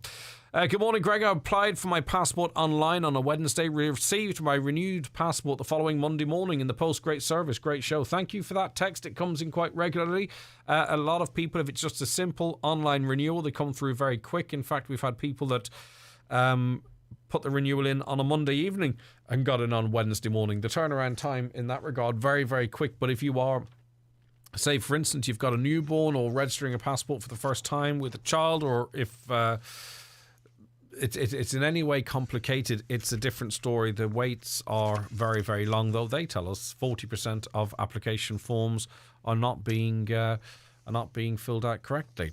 Hi, Gregory. Firearms. I live abroad in a country for many years where violence was rife. At that time, I always carried a pistol, no matter where I went, and slept with it under my pillow at night. I had the weapon for the protection of myself and my family. I thought both my son and my daughter, I taught them how to shoot also at a very young age. I underwent some military training with automatic weapons. I'm settled now in Donegal and would not even shoot an animal. I'm relieved not to have the responsibility of carrying a weapon. Killing someone will stay with you for the rest of your life, and you will live with it for the rest of your life, even if the killing is justified as self-defense, of course. But I do wonder, and I don't know where you lived, but was there a genuine threat? In other words, what was happening around you? If you're listening, get back in touch with us. What was happening around you? And was it as bad as would justify sleeping with a gun under your pillow? Obviously, we have break-ins here in Ireland, very rare actually in occupied residence, but it does happen. Where were you? And was it because obviously, part of the argument is you need a gun to protect yourself, but did you actually need a gun? Give us more details. Hi, Greg. My cousin is coming from the United States soon. She got a quote for car hire for 3 weeks, €6,200. By charging that amount, the hire company could have a new car bought every 15 weeks, and it's just a rip-off. A caller says the reason hotels are saying nothing about car hire prices is because they're at the same level of increases for their rooms. It's clear, and we've heard from hotel representatives locally, that in certain parts of the country, they are gouging, they are ripping people off. It's not the case everywhere. Hotels have faced or are facing huge increases in costs. I presume that has to be passed on. So we are going to see hotel prices increase. Energy prices are up astronomically. Food prices are up as well. I mean, as I say, some, certainly around Dublin and maybe other areas, are genuinely gouging. They're ripping people off. I think elsewhere there's going to be an increase because firstly there's huge demand, by the way, but secondly their costs have gone up, so it's inevitable.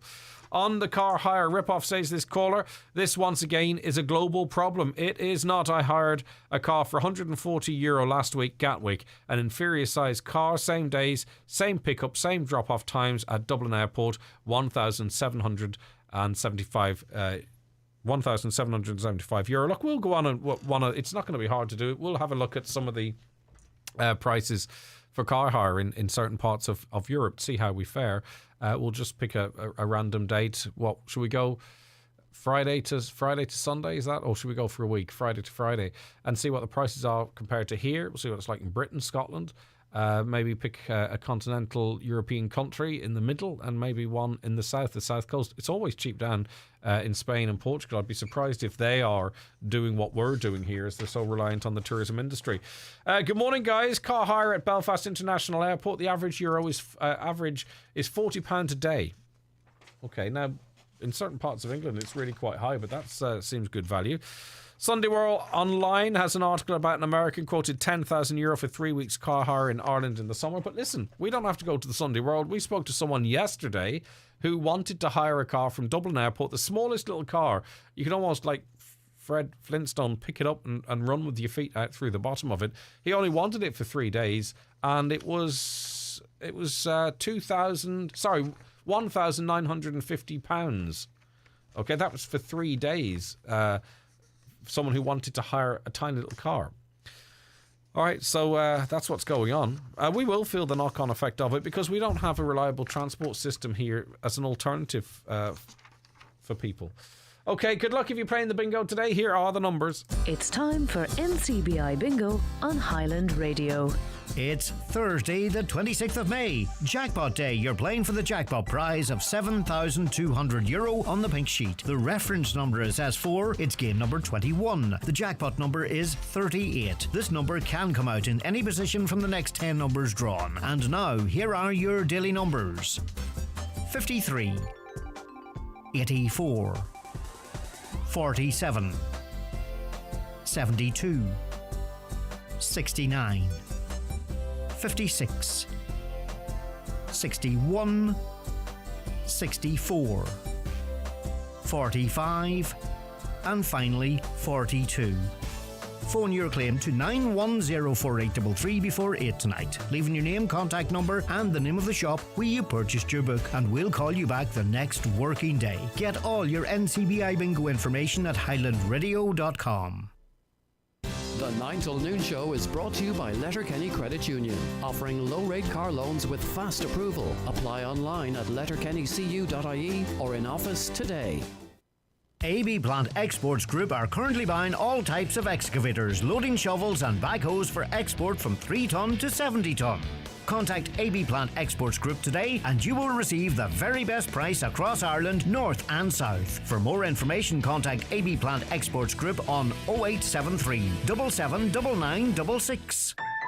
New this week in Home Store and More. All roller blinds are half price. But better hurry, because when all our half price roller blinds are gone, they're gone. Also, all water fountains and all pillows are still half price. But when all our half price water fountains and all our half price pillows are gone, they're definitely gone. Order online before 2 p.m. for next day delivery, or drop by your local Home Store and More. Home Store and More. A happy home. Dad, can we get these and a pack of these? Here we go again, cleaning out the sweets aisle. Wasn't like that in my day. Ooh, those bars are good though. No, sticking to the new plan. Please. Remember what we all agreed? We're cutting down on junk like crisps, chocolate and biscuits, even me. At 12 p.m. on Saturday, Jerry started putting fewer treats in the trolley.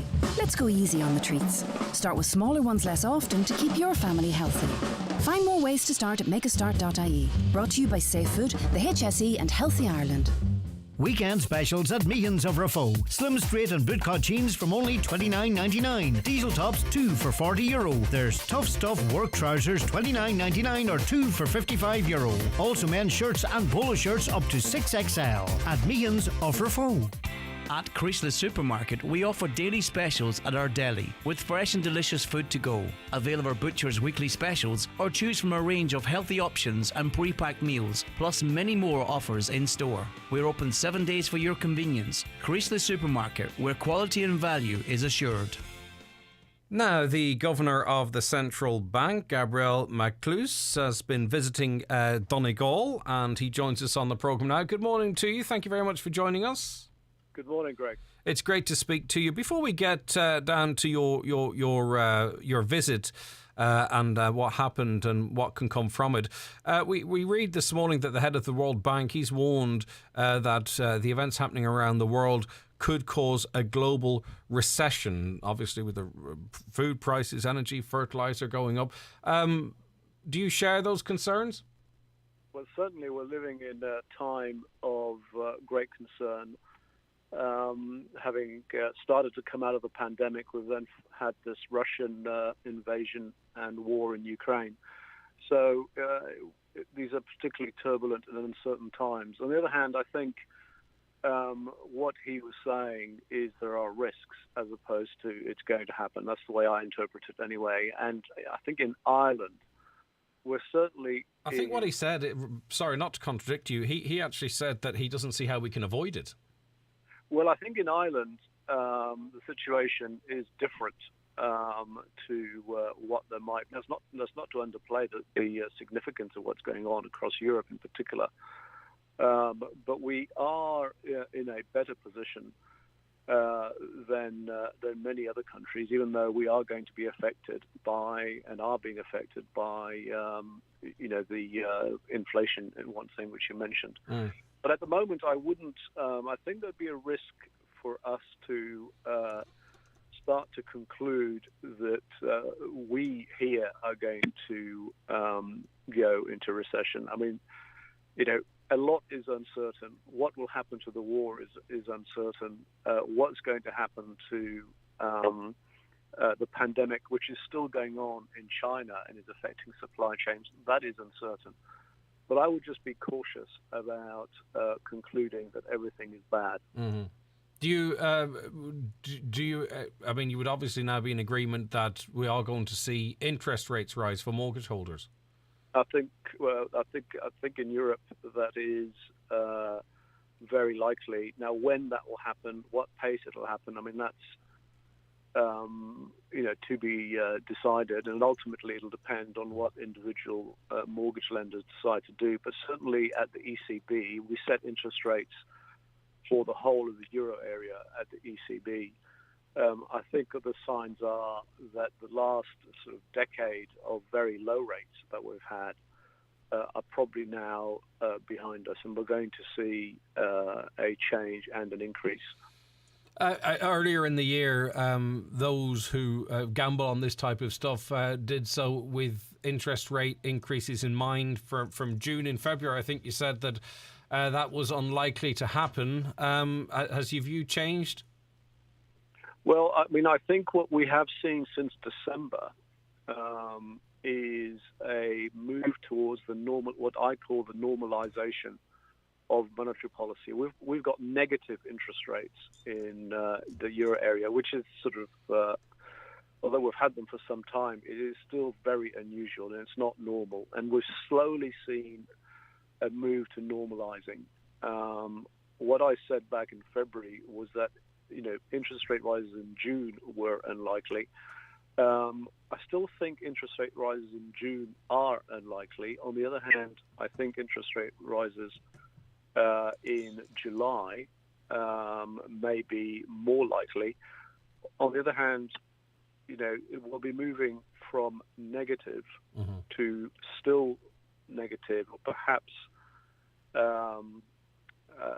we're unlikely to go into positive territory in July. Okay. But the direction we're moving in is pretty clear. All right. Now, before we get into the visit, just one other question. Obviously, you'd be acutely aware, I presume, you'd be well aware of the defective block scandal that's affecting Donegal and, as it turns out, much of the country. A lot of anger amongst homeowners in a lot of direction, but not least towards banks, because obviously, banks have a significant investment in these properties. At the moment, these banks' assets are zero on these houses because they are worthless, and we're about to pass a scheme to restore those banks' assets to full value. And I'm not sure actually the deficit in their books is formally is actually being shown on their books, to be honest with you. I don't think their books, as they show them, actually reflect the fact that many of their assets are actually worthless. Do you think it is fair that they can ride off into the sunset as the taxpayer bails them out again in restoring their asset through this revised MICA scheme? Is that fair?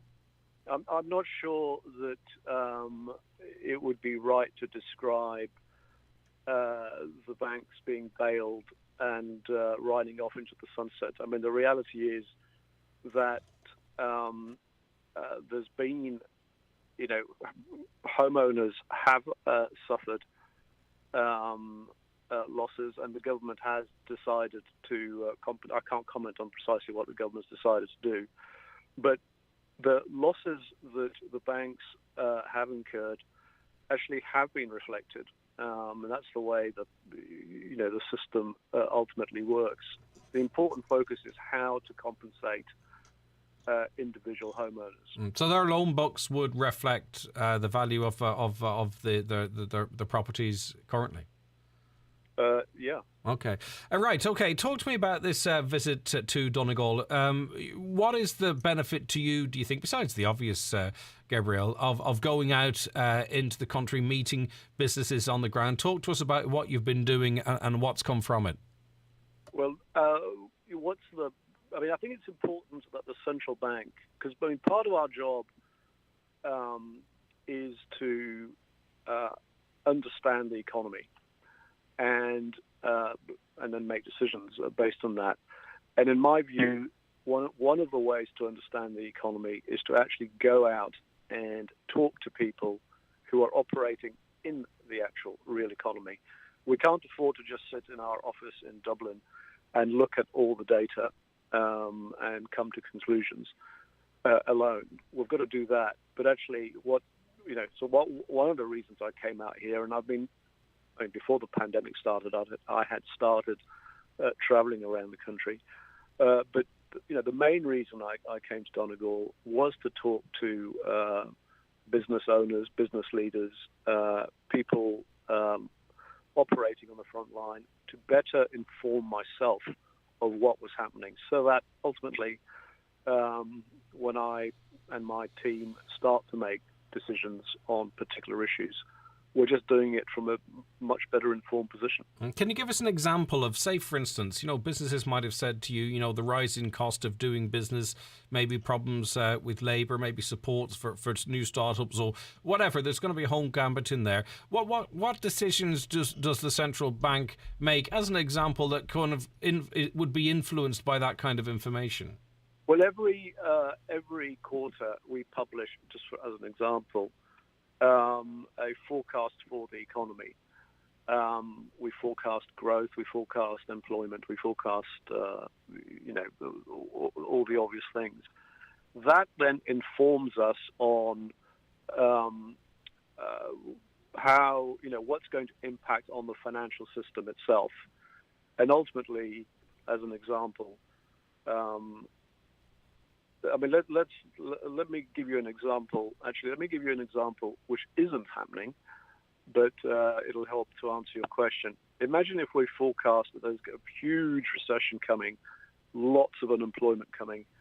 That would lead us to conclude, actually, the banks are going to be in trouble because people are not going to be able to pay their loans back. And that would trigger us to decide to take certain action to try and prevent the banks from falling over. That could be restricting what they can lend. It could be requiring them to hold more capital, etc.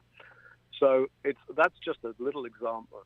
It's a big example, but it's an example of understanding, what's happening in the economy and understanding what the impact of that might be on the financial system. Yes, go ahead. Sorry. I just said everything's interconnected. Yeah. You obviously also met with Irish fish processors, those involved in the fishing industry, and obviously it's in a new context now, post-Brexit.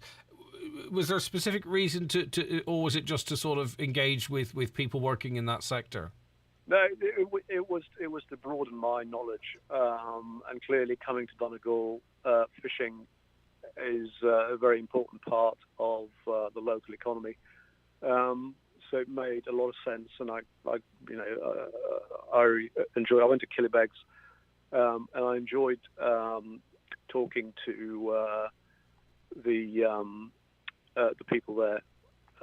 So it wasn't, there's nothing specific about fishing itself. Rather, it's more about the role that fishing plays in the economy. Okay, and just a final question. It's just to satisfy my own curiosity. We spoke to Leo Varadkar on this programme recently. He was quite optimistic about the outlook for this country.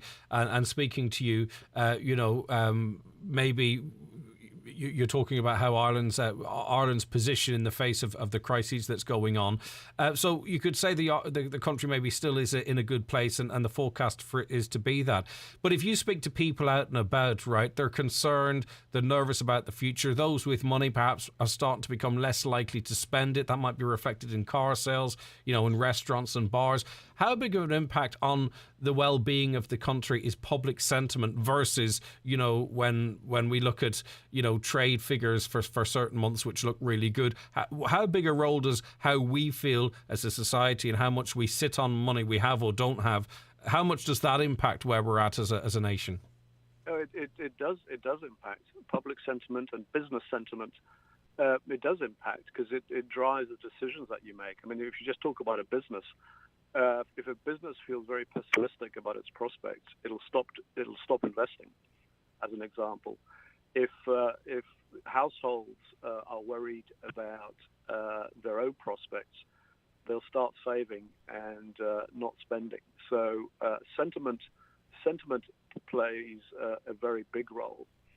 And if I can just say about my trip yesterday, because I did. As I said, I spoke to business owners, I spoke to business leaders, I visited a school, actually, in Killybegs. I went to ATU and spoke to the digital Donegal people involved with that initiative. Yeah, EarnAct, isn't it? EarnAct Donegal Digital. EarnAct, yeah, exactly. And I came away, certainly there are challenges, right? One of the common challenges to virtually sort of every type of business that I spoke to is labour shortage, right? There aren't enough people to do the jobs that they want to do, which was interesting. And there are obviously some unique challenges which we're all familiar with in terms of transport links, etc. to Donegal. But I was also interested to just hear the commitment on the part of business leaders to the region and the opportunities that people saw in the move to more remote working, etc., and using Donegal as a place to attract people and to attract people back as well. So I've come away, to be honest, feeling my sense that the Irish economy actually is. We've got bigger challenges than we thought we had back in January, right? That was before the war, etc. But we're still in a pretty good place, and the opportunities ahead of us are still, they're not without their challenges, but they still exist. Okay, on that upbeat note, somewhat, we'll leave it. Thanks for your time this morning. I appreciate it. Thanks, Greg. All right, take care. Have a great day. Gabriel McLuce there, Governor of the Central Bank of Ireland. Any comments? 08660 25,000. The 9 till noon show is brought to you by Letterkenny Credit Union, with monster loans available up to €60,000 for all occasions. Visit letterkennycu.ie. What are you doing this June 11th? Love to dance. In a band? Like to act? Love to draw. Want to get juggling? Whether you want to run away with the circus or explore your hidden talents. Come out and play this June 11th for Crinan and Oak, a national day of creativity for big and little kids. Go to creativeireland.gov.ie to find out more. Crinan and Oak. Supported by RTE. Breaking gardening news. Our correspondent Petunia at Alcorn's Garden Centre. I am surrounded by an array of spectacular summer bedding. These beauties are moving fast, with last year's prices held. Wow! I'm amazed by the choice of shrubs, trees, roses and perennials. Ah, Rosemary has just selected a super specimen plant and trendy ceramic pot. Oh, Craig is advising on the many baskets. Bye from Alcorns, where value happens every day. For a great early season lawnmower deal, visit Gartley Sales and Hire, exclusive stockist of Stiga in the Northwest. Mowers, trimmers and hedge trimmers. Full trade-in service available at Gartley Sales and Hire, Gartley, Letterkenny. Call 91262276. I've just had the Eclipse Cinemas experience. Wow, they truly have taken a night at the movies to a whole new level. Amazing recliner chairs, director's lounge VIP room, pizza and hot food served to your seat. Have a glass of wine and enjoy the film on the big screen. Try it for yourself at Eclipse Cinemas Lifford Strabane, where the stars shine brighter. By the way, the pizzas are amazing. You can book your seat anytime at eclipsecinemas.ie. Choose your local Centra for great offers this week. Like Centra Fresh Arch Whole Chicken 1.5 kilo, only €4.50. Goodfellas Selected Stone Baked Thin Pizzas, half price. And in our French wine sale, La Croisade Reserve Sauvignon Blanc, better than half price, now €8. Celebrate summer. Choose Centra. Centra. Live every day. Enjoy cold sensibly. Now, Senator Marie Sherlock has tabled new legislation that would effectively outlaw unpaid work experience. All interns would be paid the minimum wage at the very least under a new bill. As part of her campaign, she's labelled unpaid internships ageist, classist and discriminatory, warning that they reinforced privilege and hinder workplace diversity. Senator Sherlock of the Labour Party joins us on the programme now. Thanks for your time this morning, Marie. How are you? Good morning, Greg, and good morning to all your listeners. Okay, so what is the problem that you are seeking to fix here? Because work placement for a lot of people may be coming in during transition year. There's work placement there as part of a college course. There's work placement there. There's obviously other areas that I wouldn't have, intimate knowledge of. So could you talk to us about where maybe the most exploitation is taking place? Yeah, well, I suppose, Greg, the first thing to say is that we in the Labour Party very much believe that all work undertaken must be, recognised, respected, and at the very minimum paid the national minimum wage. And I think there's a big distinction here between what you described there as, let's say, somebody in transition year coming in and shadowing a worker for a period of days and learning how a job is done, as opposed to someone coming in and work experience and actually doing real work. And for us, I suppose it's very much simply about following the experience of the UK, Germany, France, Australia, and a number of other countries in outlawing unpaid internships in this country. Like, look, we've known for many years now that internships that networks and connections are crucial to opening doors for young workers, and the opportunity to take up an internship is very much part and parcel of that. But the key issue is, like, if somebody doesn't have, let's say, their parents to rely on to pay their rent or their other bills, or indeed anybody else to support them, and if they can't take up an unpaid internship in a particular sector, then immediately they're at a disadvantage. And we know in some sectors that it's almost a rite of passage. In the media, like, as in, we had a woman described to us, she spent 2 years with a national radio station and effectively on an unpaid internship, and was doing real work, booking the guests, editing and all of that. So we've got the media, we've got the arts, we've got the law. We've got the government, of course. We've got the government not behind the door when it comes to, say, for instance, not paying nurses properly for the work that they might do during training. So you don't have to necessarily go into outside of government to find problems. And that's exactly it. Like, as in, we know with student nurses, particularly during the pandemic, that certainly, second and third years were having to do carers. Would carers fall under this? You know, a lot of people are doing the work of the HSC, caring for loved ones, accidental carers, down big amounts of money. They don't qualify maybe for certain allowances.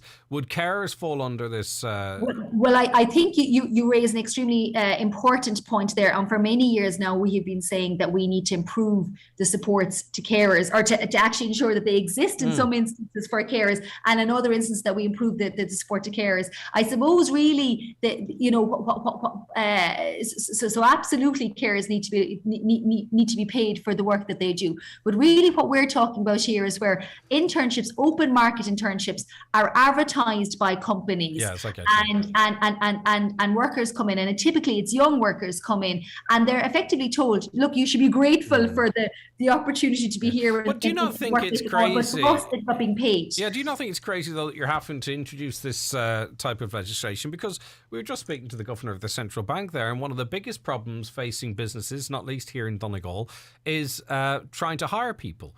And, you know, if people are exploiting, if certain industries or employers are exploiting people, they're going to look elsewhere for opportunities. They're shooting themselves in their own foot, and each other's feet as well. So it's you'd wonder how businesses don't see the bigger picture here. If you treat people fairly and with respect, they're more likely, you know, to be able to avail of their expertise down the line.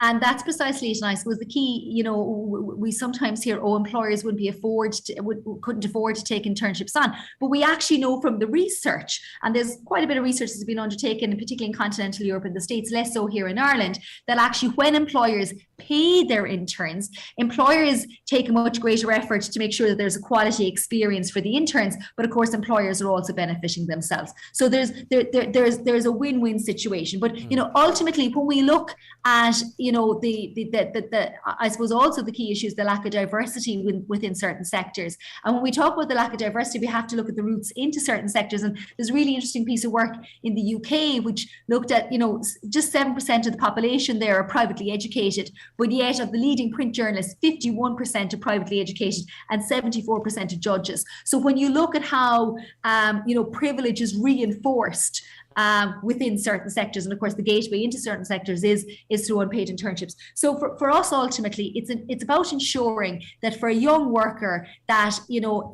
that if they can't afford to take up an unpaid internship, and if they can't access a paid internship, and we know actually that those who are in higher income households tend to access paid internships, ironically. So if you come from a lower income household, we have to make sure that the odds are not stacked against you from day one, because we know that there's, you know, from the research, that there is an impact in your lifetime earnings and career progression from how you start out in life. And we want to make sure that there's a level playing field. Like the 75,000 graduates going to be coming out of third level institutions this summer. And we want to make sure that for them, that they're competing on skills and their ability, and not on whether their parents can afford to pay their rent or not. And you know, maybe too, in areas like construction, we know there's been a switch in focus, and finally the government seems to recognise the importance of trades and what have you. You know, there's a big emphasis on that. They're being given, you know, almost equal status on the CEO portals and what have you. Should the government really not have sort of included this as part of that? You know, that industries that would avail of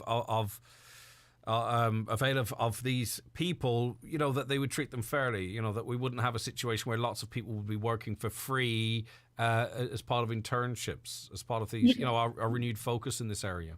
Yeah. So look, I think that the you know, it's important to communicate here that I see, you know, work experience and internship as you know, as fundamentally a good thing.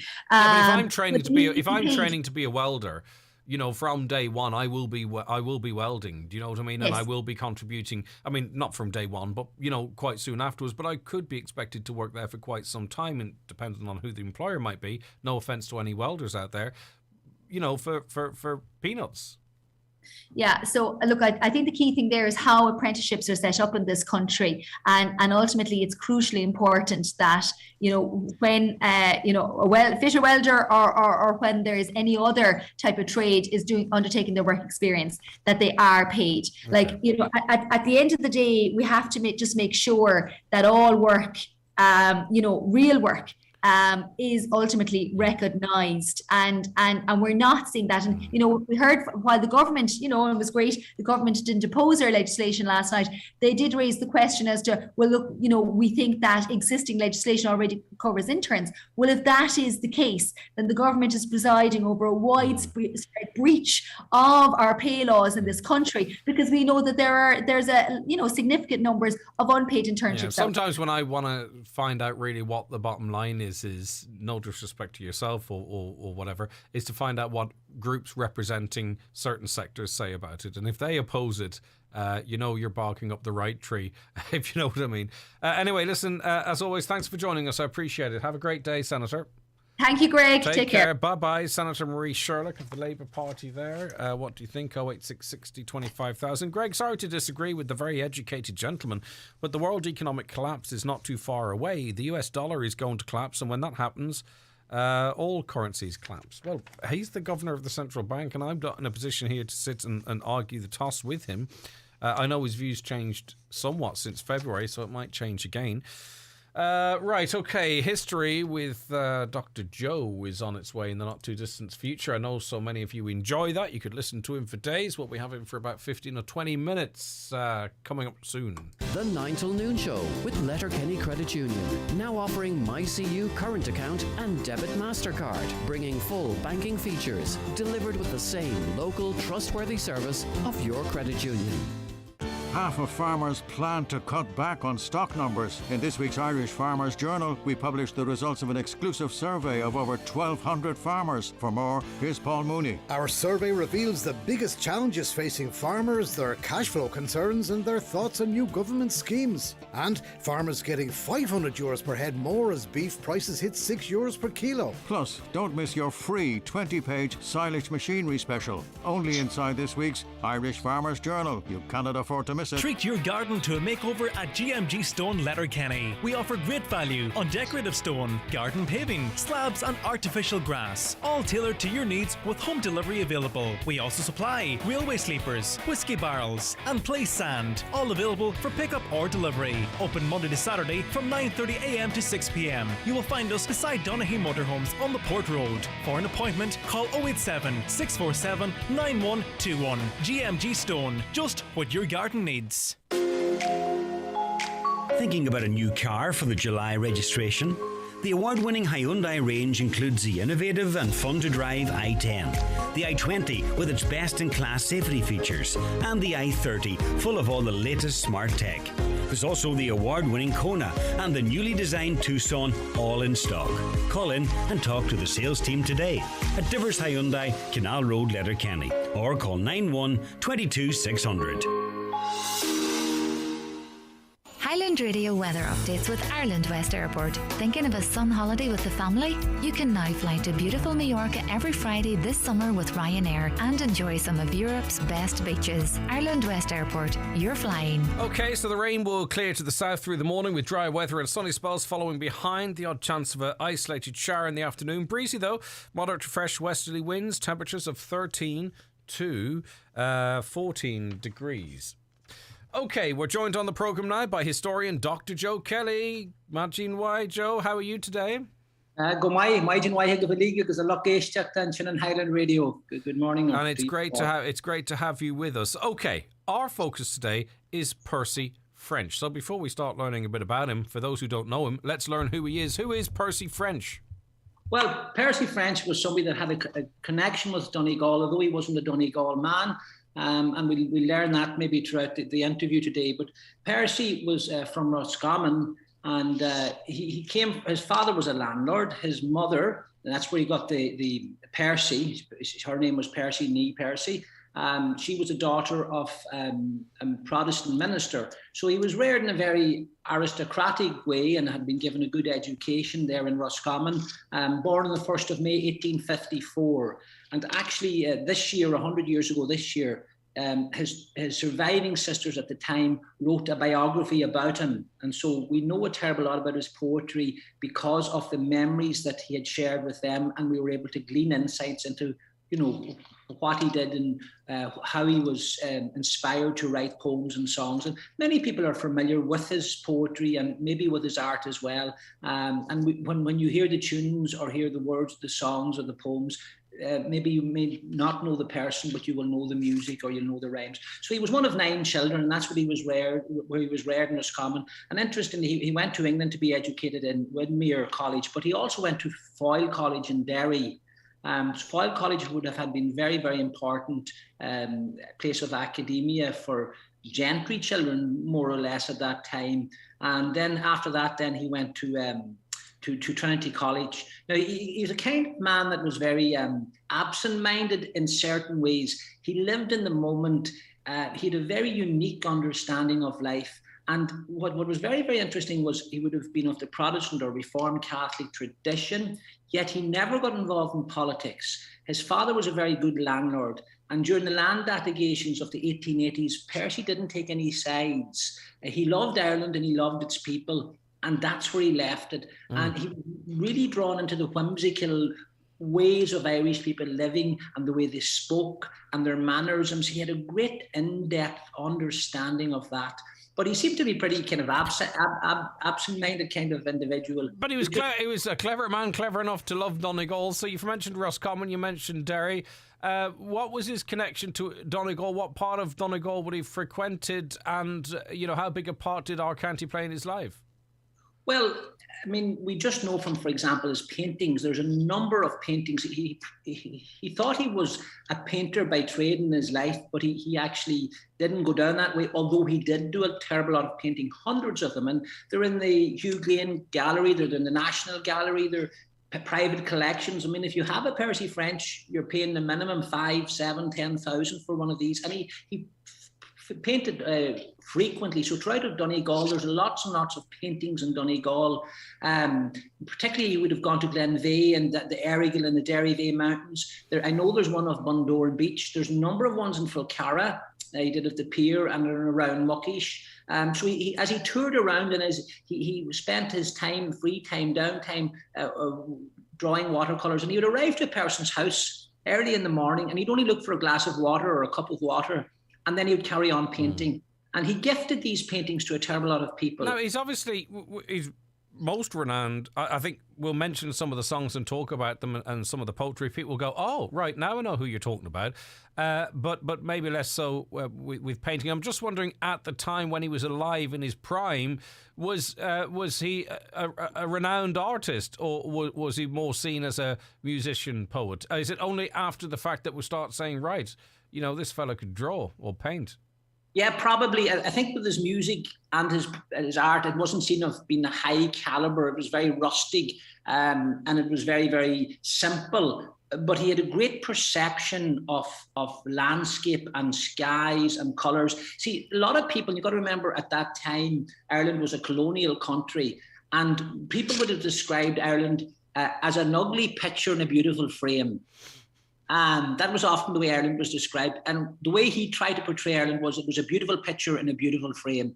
He could see beyond that. He rose above politics. He rose above religion. And he met people where they were at. He saw the landscape, bogs. He loved colouring, watercolouring bogs, the colours of bog cotton and the heather and mountains. And which takes a bit of imagination because, you have to look twice to see the beauty there. I don't mean that in any way bad, but often people look out and don't see clearly what he would see. So in terms of his songwriting, The Mountains of Mourne, Are You Right There, Michael, Are You Right? These are the types of songs that he performed. At what age was he writing this stuff? Well, that's a very interesting. He did his college degree after 1872, but it took him 7 years to finish his degree. I don't think he was too worried about his studies, and he qualified as an engineer. And while he was in college, that's when he began to write. And he often wondered, was his true vocation painting or music? But he went down the academia route. And while he was in Trinity College, he wrote this famous poem, Abdul Bulbul Amir. It was about the Russo-Turkish War in 1877. And he sold it for $5. But unfortunately, when he sold it, he lost all copyright and the profits from it. And the poem went worldwide at the time. It's a fabulous storytelling about two men fighting. And Abdul Bulbul Amir was a man of great strength, one of the Shah's top men, and he could roster up the people and his army and so forth. And then he goes to kill the head man for the Tsar. Shavansky Skivar, he tells that whole story. So take your last look at the sunshine and brook and send your regrets to the Tsar, for by this I imply you are going to die, Count Ivan Shavansky Skivar. And what ends up in the poem is the two of them die. But he had a great use of language. So then when he got a job as an engineer with the Cavan Board of Works, he said, I didn't need any qualifications for this job. The only thing I needed to do was what he used, or broken English, lying low and saying nothing, Nuffin. And it was at that time he started to write his poems and started to write his stories. But unfortunately, sadness hit his life. He lost his first wife and first child. And then he remarried again. But as you say, the songs, we know many of the songs, and the Mountains of Morin, Sweep Down to the Sea. Take me back to 120 odd years ago, right? He's got a catalogue of 4 or 5 songs that we know. Fans of his would know more. Where's he performing? Like, if Percy's in town, right? Yeah. Where are people going to go and see him? What's the setup? What's the scenario? I think that's the beauty of the story of Percy French. Despite being religiously different maybe to the majority, despite being aristocratic in his education and all the rest, he actually met the people, the ordinary Joe Soap, in the parish halls throughout the country. Now, he did travel with his friend Houston Collison throughout the world, like USA, West Indies, France, and even in London. The latter part of his life was in London and in Scotland. But he travelled around the parish halls throughout the whole country, length and breadth of country. And he had this great gift of entering into the ordinary person's life. And you got to remember, there was no cinema. Can I say almost a little bit like, is this like the Daniel O'Donnell effect, in that you have a national, international, global star, but you don't know where you might meet him? Exactly, yeah, and he could turn up. He could turn up in the back lounge of some place. He just happens to be in the area and could do 7 or 8 songs. Is that the type of? Some of it would have been organised. He was a very impractical. Oh, of course, I know, but I mean, sort of the people element of it is really I'm talking to. Oh, absolutely, and we don't meet very many of those anymore in life. Those kind of people that can carry that kind of personality. The last person I remember of that great ilk would have been, I don't know, your listeners probably remember Canon Tommy Doherty. He was studying of the year. He could sing, he could entertain, he could bring laughter. And the great thing about Percy was he used the people's English. He used the whimsical nature of the people, and he entered into their lives and understood it. He had a great feeling for the people of Ireland, and he dearly, dearly loved the people of Ireland. That comes across. Like if we talk about the Mountains of Mourne Street down to the sea, oh Mary, this London's a wonderful sight, with people here working by day and by night. They don't sow potatoes nor barley nor wheat, but they're gangs of them dinging for goals in the street. He understood how immigration, he understood the hopes of making money abroad, the use of the name Mary even. He was able to understand that whole emotion. That's a famous song. Yeah, it's a beautiful song, actually, and it's still relatable, which is always the sign of a good piece of music. Phil the Flutter's Ball, Come Back Paddy Riley to Bally James Duff. More songs of his. Paddy, he was in Cavan, and he met this Paddy Riley individual, and Paddy Riley then had to go to Scotland to work, and he wrote the poem Come Back Paddy Riley to Bally James Duff. He wanted to come back. And then the other famous one is, your listeners may know it, Are You Right There, Michael? Are you right? Yes. That's, do you think we'll be home before the night? Well, the story was he was going to a concert, and he was on the Clare Railway from Dublin to Clare to Kilkee to a concert. This was in 1896, and the train broke down, and he never got to the concert. So there was hundreds of people waiting for a man that didn't turn up. Right. So he wrote the song, but it actually ended him up in court, and he was. He was being charged for being liable, that he was liable against the West Clare Railway Company. And when he arrived to the court, he was late for the court, and the judge said, well, what was your reason? He says, I took the West Clare Railway. And obviously that's why he was late again. So they just laughed it out of court. Right. But Now, come here. I'm not as learned as you, so I'm focusing on the songs rather than the poetry. But before we run out of time, and we might have some time afterwards, read us one of his poems, Joe, will you? I will. I just mentioned one, the immigrant's letter, and it was about Creasla. Brady Goddard did a version of it. Daniel O'Donnell, Margot, different people have it, and it's the immigrant's letter, and it's a lovely story behind it. They were on the boat heading to America. He was to Canada, and while he was there, he heard these two men from Creasla talking, and one said, "Well, Mick, they'll be cutting the corn in Creasla today," and he wrote that song. They're cutting the corn in Creasla today. And it's a beautiful song, and I'm sure Brady Goddard and different other people, if you ever listen to it, it's there. But one lovely poem he wrote while he was out drawing and sketching in Focara, up by the Crying Bridge, this woman came out to him with a bit of a cake, and he was staying in a hotel in Focara, and he went home that night in a hotel, and he writes in his memoirs that he says he was haunted by what she said, and the line was that the children had gone all away. And then he wrote that poem called The Irish Mother, and he writes it in a hotel in Focara, which would be now the Gador Bar. And I'll just maybe read a bit of the verse.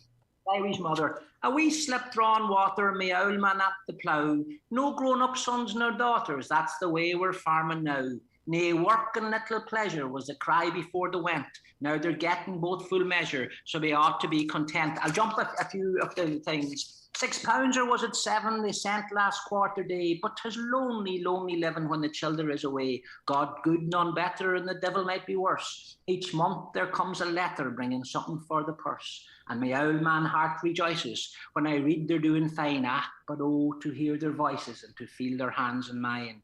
To see the cattle driven and the young ones making hay, 'tis a lonely land to live in when the childer is away. When the shadows do be falling on the old man here in me, 'tis hard to keep from calling, come in, childer, to your tay. I can almost hear them coming, Mary, Kate and little Con.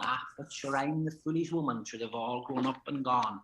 That our sins may be forgiven, and now one go astray. I doubt I'd stay in heaven if the childer were far away. I mean, it's beautiful. Like, it is actually, and as I say, it still resonates. What an amazing delivery from you, but just the formation of words, it's far beyond my intellectual scope.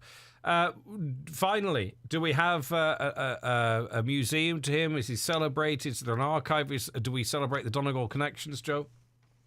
Well, Cavan, in fairness, in Cavan County Council in Ballyjames Stuff, they have a museum there to him, and there are societies, a Percy French Society in Down and in Roscommon as well, and they have a festival every year in Castle Coot House in Roscommon in his memory, so there's plenty of it there. And if you ever go to Glenveigh, sometimes they show his visitor's book, and his inscription there, remember me is all I ask, and yet if the remembrance proves a task, forget. Oh, wow. So that, Caller says Percy French used to stay in a house in Lifford. He used to give small paintings as a token of payment to the lady of the house. I've seen these paintings which are signed by him. Amazing. Joe, thanks so much as always. I can't wait to speak to you again.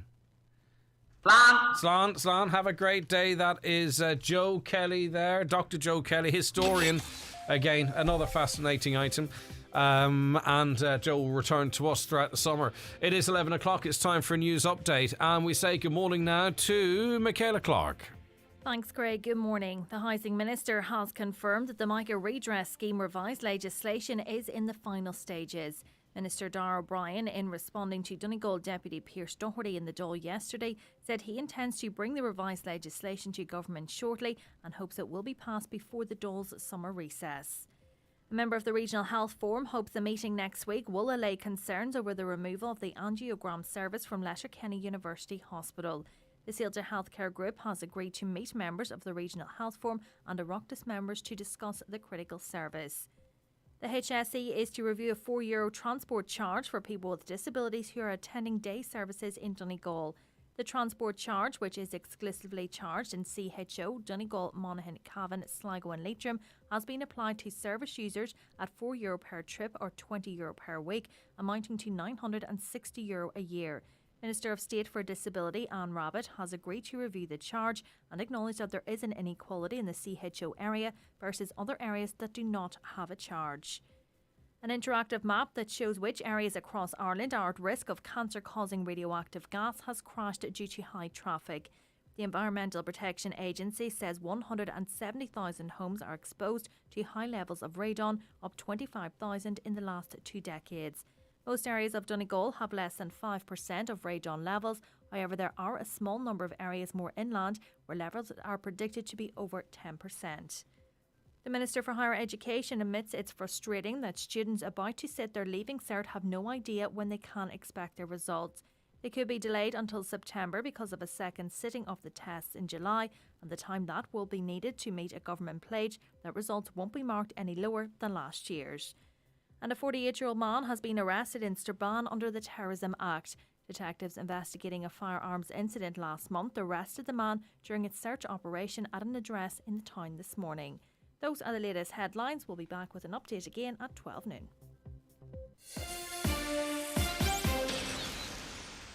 Michaela, thank you very much indeed. A caller says, Greg, I just seen petrol for €2.02 per litre down the road. It was $1.99 per litre. Well, listen, we've had calls in the past whereby there was no competition, so not bad to see it. Listen, on my way to work, I can pass €2.02 per litre, and then a little bit up the road in the 180s, or maybe it's the low 190s now. So that's quite a difference locally. Something of a difference locally. But if you sort of have 30, 40 kilometres in between, you can see huge differences. Right, my son was coming home from America, wanted to hire a 7-seater for 3 weeks. It was costing him €5,000. I asked the local garage, got it for $2,000, so people should shop around, definitely. There's no doubt about it. Right, okay, so we've done a bit of research here, thanks to Donna Marie and Caroline. I think Donna Marie might have been doing the heavy lifting on this one. So we went to rentalcars.com, and we says, right, we want to book a car, similar type cars, for Friday the 17th of June to Friday the 24th of June. Friday the 17th of June to Friday the 24th of June. Now, a Citroen C1 in Ireland, it's a 4-seater, it's a small car, €1,079 for that week. Okay, so rentalcars.com in Dublin, Citroen C1, €1,079. A similarly sized Peugeot 208 in London, €500, half the price. Okay, so this is, $1,079 for Dublin's not as high as we've heard about, right? But it's still very high, much higher than it would be. In London, you can get a 208 for half of that. Now, what about Frankfurt? Things are quite expensive over there too, aren't they? A Fiat 500, it is €301 for the week. And an Opel Corsa in Madrid, now remember I mentioned Madrid in passing before 11, how much do you think for 1 week in Madrid from Friday the 17th of June to Friday the 24th of June? €144. Right, that's the difference here. €1,079 in Dublin for a week, €144 in Madrid for a week in an Opel Corsa, a nice car too. And there's a chip shortage globally. There's a shortage of new cars globally. There's increased insurance costs globally. Yet here in Ireland, we are charging, 6 or 7 times the price that we are. So just to recap, Dublin, €1,079 for that week. London, €500. Frankfurt, €300, and in Madrid, €144. That is some difference, isn't it? And as I say, a lot of those countries facing the exact same internal and external factors that we are officially now, are we not, back to rip off Ireland's status. The 9 till noon show with Letterkenny Credit Union, now offering MyCU current account and debit MasterCard, bringing full banking features, delivered with the same local trustworthy service of your credit union. Do you need a little extra help staying in your home? At Bluebird Care, we offer a wide variety of QMark approved personalised home care services across Donegal. And our fully trained and committed staff will always meet your care needs with kindness, compassion and dignity. To get your personal home care assessment plan, visit bluebirdcare.ie or call our care team today on 07491 29562 and bring care home. The moment you got told the good news. Rob, you made the panel. When the lads added you into the group. Skipping nights out, missing the crack. Rewatching classics and learning new tricks. Being driven to the biggest game of your life by your mam. And then you finally come on in the 51st minute. It's the minor moments that last a lifetime. The Electric Ireland GAA Minor Championships. This is major. At AIB, we know how difficult finding the right home can be. The searching, bidding and time that lives behind every sale agreed sign. But when you finally do find the right home, AIB can make the mortgage part easier. With our online mortgage tool, you can manage your application online. Find out more at aib.ie. AIB, we back belief. Lending criteria, terms and conditions apply. Allied Irish Banks plc is an authorised agent and servicer of AIB Mortgage Bank QC in relation to the origination and servicing of mortgage loans and mortgages. Allied Irish Banks plc and AIB Mortgage Bank QC are regulated by the Central Bank of Ireland. At Hickey, Clark and Langan Insurance Brokers, they compare quotes from all the leading insurers, so you get a great price. Home, motor and van, farm, holiday home, travel and liability insurance, they quote them all. So if the worst happens, you're covered. For a competitive insurance quote today, call Hickey, Clark and Langan on 9126688 or pop into their office at Ballymacool, Letterkenny. Hickey, Clark and Langan General Insurances Limited, trading as Hickey, Clark and Langan, is regulated by the Central Bank of Ireland. Okay, so the prosecution of a Letterkenny man for possessing €2 worth of cannabis has sparked calls for an overhaul of Ireland's drug laws. The man from Letterkenny was ordered to make a charitable donation of €200 when his case was dealt with at Letterkenny District Court this week. Officers unearthed a single €2 joint when they stopped and searched him during a patrol of Bernard McGlinchey Town Park. The matter was adjourned until July 25th to give the defendant time to make the payment. Right, Deputy Gino Kelly of People Before Profit joins us on the programme now. Thank you very much for taking the time to speak to us, Deputy. Good morning to you. Thanks. Good morning. Thanks. Right, okay, so prosecution for €2 worth of cannabis. I don't know what the background to this is. I don't know the ins and outs of the law, but I thought you wouldn't find yourself before the courts for such a small amount for personal use. Are we at that point here law-wise in this country? Well, I mean, it's simply ludicrous that somebody is brought before a court, for that amount of cannabis for personal use and prosecuted. You really do scratch your head in relation to that the amount of resources that goes into bringing somebody before a court, police time, court time, and all that. That them resources are best served by bringing somebody before a court and all that. I mean, I don't think anybody could support that. I think the vast majority of people in Ireland would say that literally is ludicrous. And we need to do something different. I mean, the Guards obviously introduced an adult caution scheme at the end of 2020 to prevent, things like this happening. But it's quite arbitrary in relation to different parts of the country when people are found in possession of cannabis. What happens next? Because, as you say, it is within the gifts guard to issue a caution rather than to charge for possession of cannabis when it's clearly for personal use. Yeah, and so it's in the guise of the guard at that particular time, but it's very arbitrary.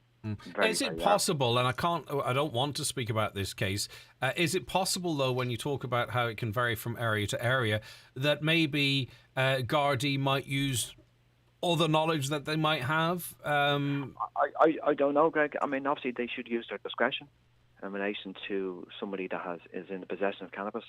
It's my opinion that nobody should ever be prosecuted, regardless of how much cannabis they have on them, because we need to kind of go beyond, criminalising people for cannabis use. It's literally a waste of time. Well, I don't see what purpose it serves. So you need to kind of have a different system, and that system is regulation and legalisation. So you have a better system because at the moment, the cannabis market, for want of a better word, is largely controlled by the black market. So it's driven underground. There's no regulation, and all the revenue that goes, the buying of cannabis basically goes into the black market. But I would argue that you have a better system is regulation, where the revenue stream from that goes into kind of state coffers. Well, some of it does. I mean, if you look at, say, cigarettes, for instance, a lot of people who continue to smoke now are smoking cigarettes off the back of a truck. Yeah. So even with regulation, it really doesn't mean. Well, it does, Greg. I mean, look, there's always a black market. There's even a black market for alcohol. Yeah. There's a black market for tobacco, right? Because obviously, people get around VAT and duty and so forth, right? So if there was if cannabis was regulated, it would largely, the black market would recede. Largely. I mean, you've seen that in different countries where it has been regulated. So the better system to prevent, harm reduction and so forth. But it also regulates the product itself. Exactly. Now, I don't know much about this, to be honest with you, but I mean, I presume there's different strengths. I think there's an awful lot of high strength stuff that perhaps, people might be best to avoid. It can be cut or whatever it might be. Regulation perhaps would also have a benefit in that regard. Exactly. Cannabis is a bit like alcohol. There's different various strengths. Sometimes I will not agree with people that consume it by any means. So obviously, if you have a bad experience, consuming cannabis, you probably won't go back to it and so forth. And largely, most people don't consume cannabis. So that system where it's regulated, where somebody, if they do want to consume cannabis, they know exactly what's in it. Yeah. Because at the moment, you don't know what's in it. And there's all sort of heavy metals, contaminations, stuff that should not be in there. But if you had a regulated system, a bit like alcohol, then you will know exactly what you're consuming in relation to what's actually in the product, such as CBD levels and THC levels. That makes absolute sense. Yeah, the conversation about sort of decriminalisation of at least certain drugs, it comes in cycles. There's a case like this one that brings it to the fore again. There's a couple of politicians nationally that are quite vocal on it. And then it dies down, and then it returns. Are there any moves or any plans or any interest in, an actual national conversation about this, whereby, politicians, parties lay their opinions on the ground? We hear from medical professionals, we hear from the population, rather than just, no pun intended, rehashing the same conversation over and over again. Yeah. Well, obviously, there's in the programme for government, it was stipulated that a citizens' assembly would happen in relation to drug use. Now, this has been kind of talked about, and finally it will happen early next year. Now, it should have happened much sooner than that. So the citizens' assembly will kind of debate that and then give its recommendations to the government in relation to looking at decriminalisation. And you would hope that the recommendations would be that a policy of decriminalisation is a better system than what we have now. Yeah, the system doesn't work at the moment because the courts are being tied up with discretionary laws, which I think in and of itself is not the way to do it. It's all too confusing. No, it's confusing, and a better system is decriminalisation, which if you've seen what happened in Portugal 20 years ago, there's a better outcome for everybody. I think the problem here, Deputy, sorry to cut across you, my apologies. The problem here that a lot of people have, and we've had it with other national debates too, is where do you draw the line, right? Because I think, as you say, most people would think it's ridiculous to tie up the courts over €2 worth of cannabis. But is it €20? Is it €100? When you talk about decriminalisation, where is it probably still would be illegal to deal it. I don't know what the ins and outs of all that is, but we're talking about this one case, but it's part of a bigger conversation, and people are asking, well, where, Deputy Kenny, where do you draw the line? Well, I think in relation to cannabis, I would argue that cannabis should be legalised and regulated. So in a number of months, People for Profit will be introducing a bill about legalisation and regulation for personal use. So that's where I would argue. Nobody should be prosecuted for consumption of cannabis, possession of cannabis, or cultivation of cannabis. I think it's a complete waste of time, absolute waste of resources. state resources in relation to bringing people through the criminal justice system, criminalising people, just a waste of time, and we need to move on. Decriminalisation is kind of somewhere in the middle.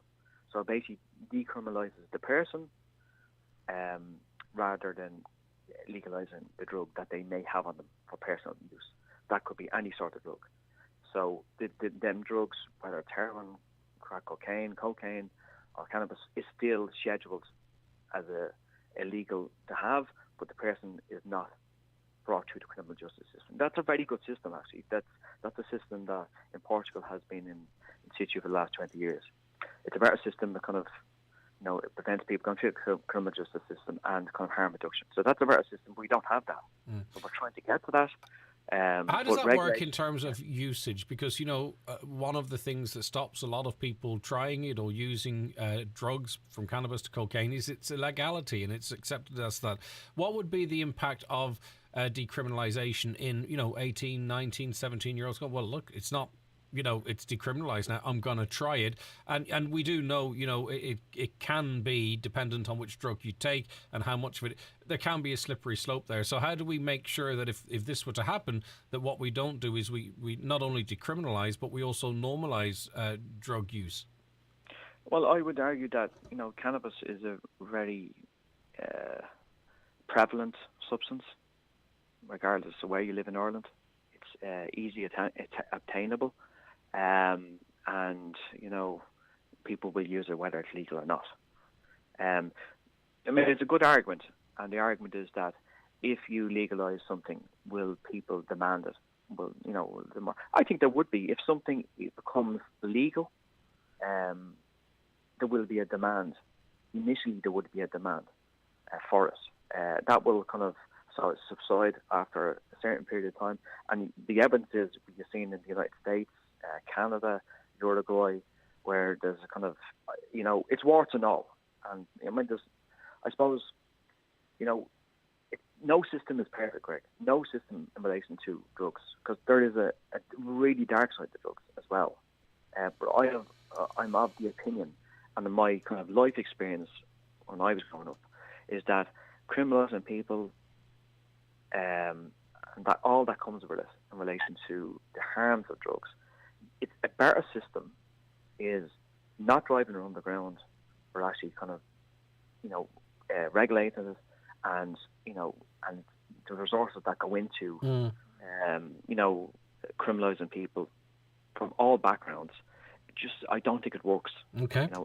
No, it doesn't work. And a system of regulation is a better system than criminalising people. Deputy Kenny, thanks for your time this morning. I appreciate it. That's Deputy Gino Kelly, People Before Profit there. What's your views?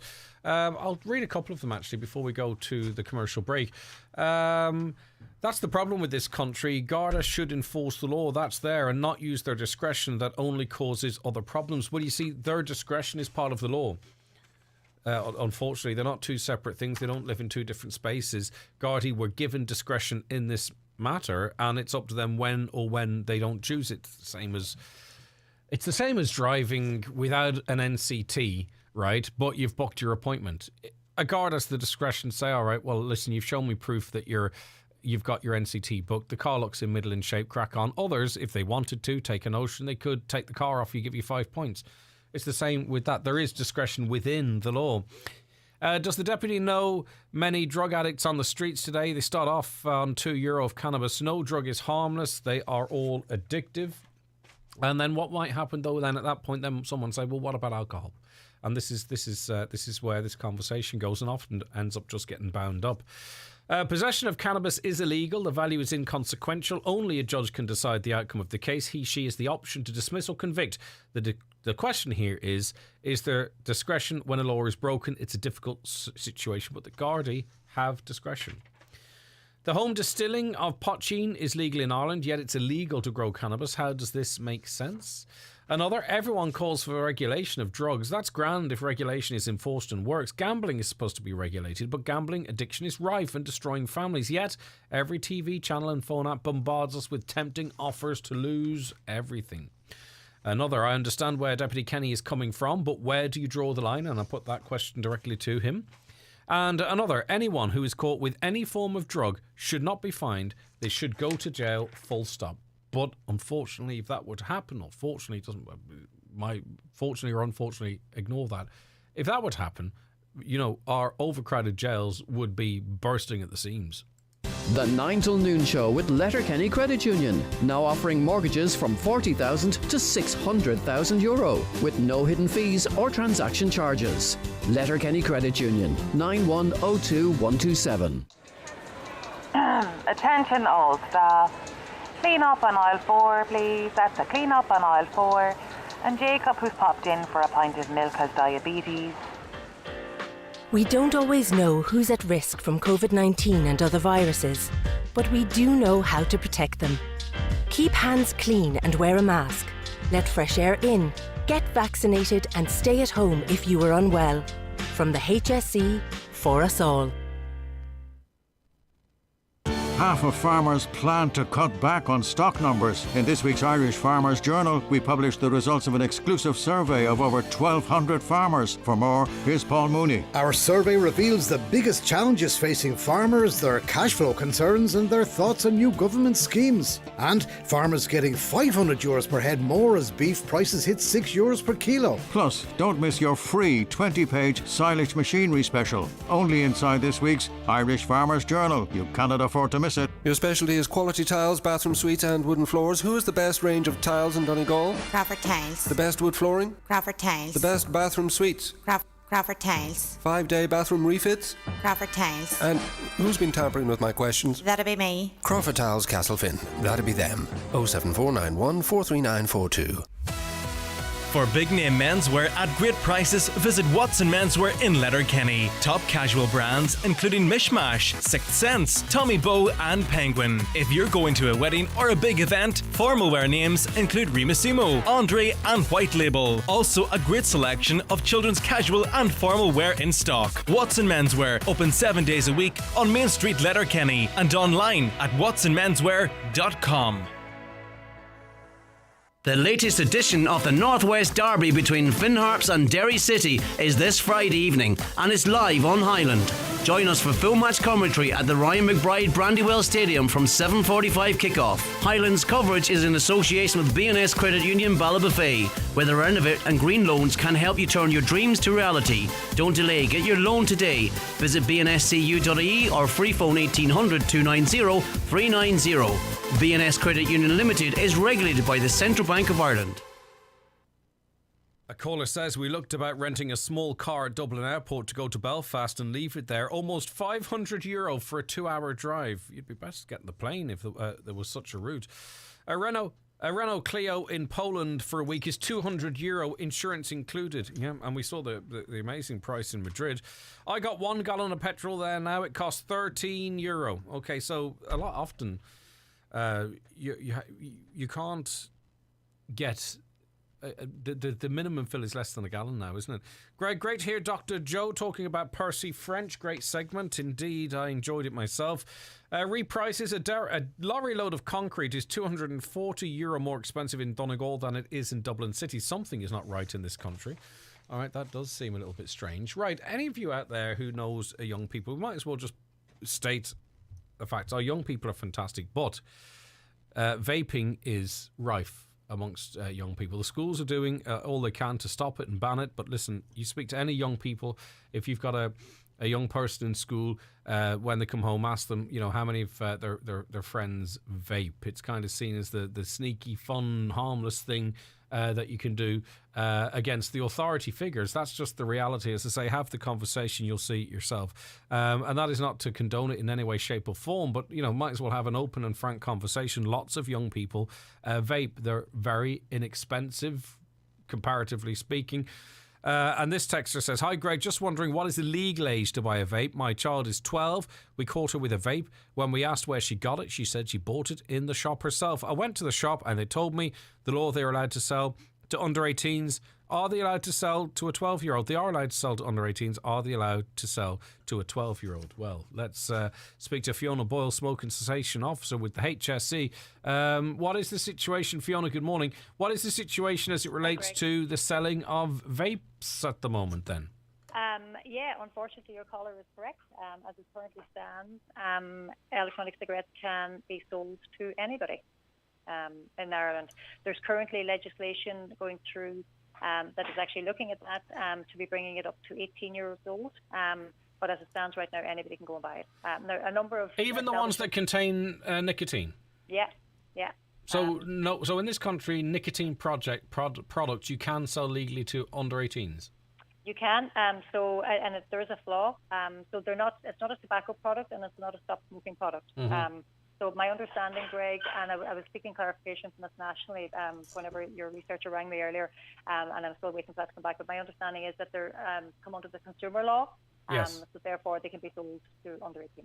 Right. How worried are you about that? Because, obviously, if you're consuming nicotine, do they know how many milligrams of nicotine in that? It's a very short hop from getting your nicotine from a vape to going to a cigarette. Absolutely. And I suppose because electronic cigarettes are a relatively new product to the market, so they haven't actually been around that long. And as with lots of new products, legislation isn't in place whenever they come in, and that's probably part of the reason with it. But no, we're very concerned because there is no more than what your caller is concerned about. There seems to be almost like an attitude whereby they're safe, and that's certainly not what the evidence is showing. The evidence is showing they haven't been around long enough for us to understand exactly what they are doing. But like that, nicotine is a highly addictive drug. So our concern very much is that we are producing the next generation of nicotine addicts. Yeah, I mean, and I know and I understand you say they're relatively recent, okay, but it's just typical really of Ireland that we're dragging our feet in this regard. I think it's 2016 that in the United States these were regulated as tobacco products, even though, of course, they don't contain tobacco. That's pushing on 7 years. So, and we still actually don't have regulation. And this is something the government has not clearly, or the HSE has not pushed hard enough on. I mean, that's actually, I'll take the HSE out because you're an employee of the HSE. Sorry, Fiona. I'll rephrase the question. We in this country clearly aren't taking this as serious a problem right across the board as we are seeing in other countries. I know certainly from my experience with working with people who are working within the stop smoking services and the smoking cessation service, it's certainly something that we've been highlighting and advocating for. Now, again, I was looking for clarification on this, so I'm not 100% sure, but my understanding is that there was an EU directive brought in a number of years ago, and the electronic cigarettes would have come under that jurisdiction, and there was an awful lot of lobbying done at EU level to reduce the content of what that legislation was. So like that, I mean, the tobacco industry are a very powerful lobbying group. So obviously, if it's not in their interest, they will try and go against something. Yeah, of course, and the cigarette companies too also have bought up huge shares in vaping companies. But another thing that needs to be done, right,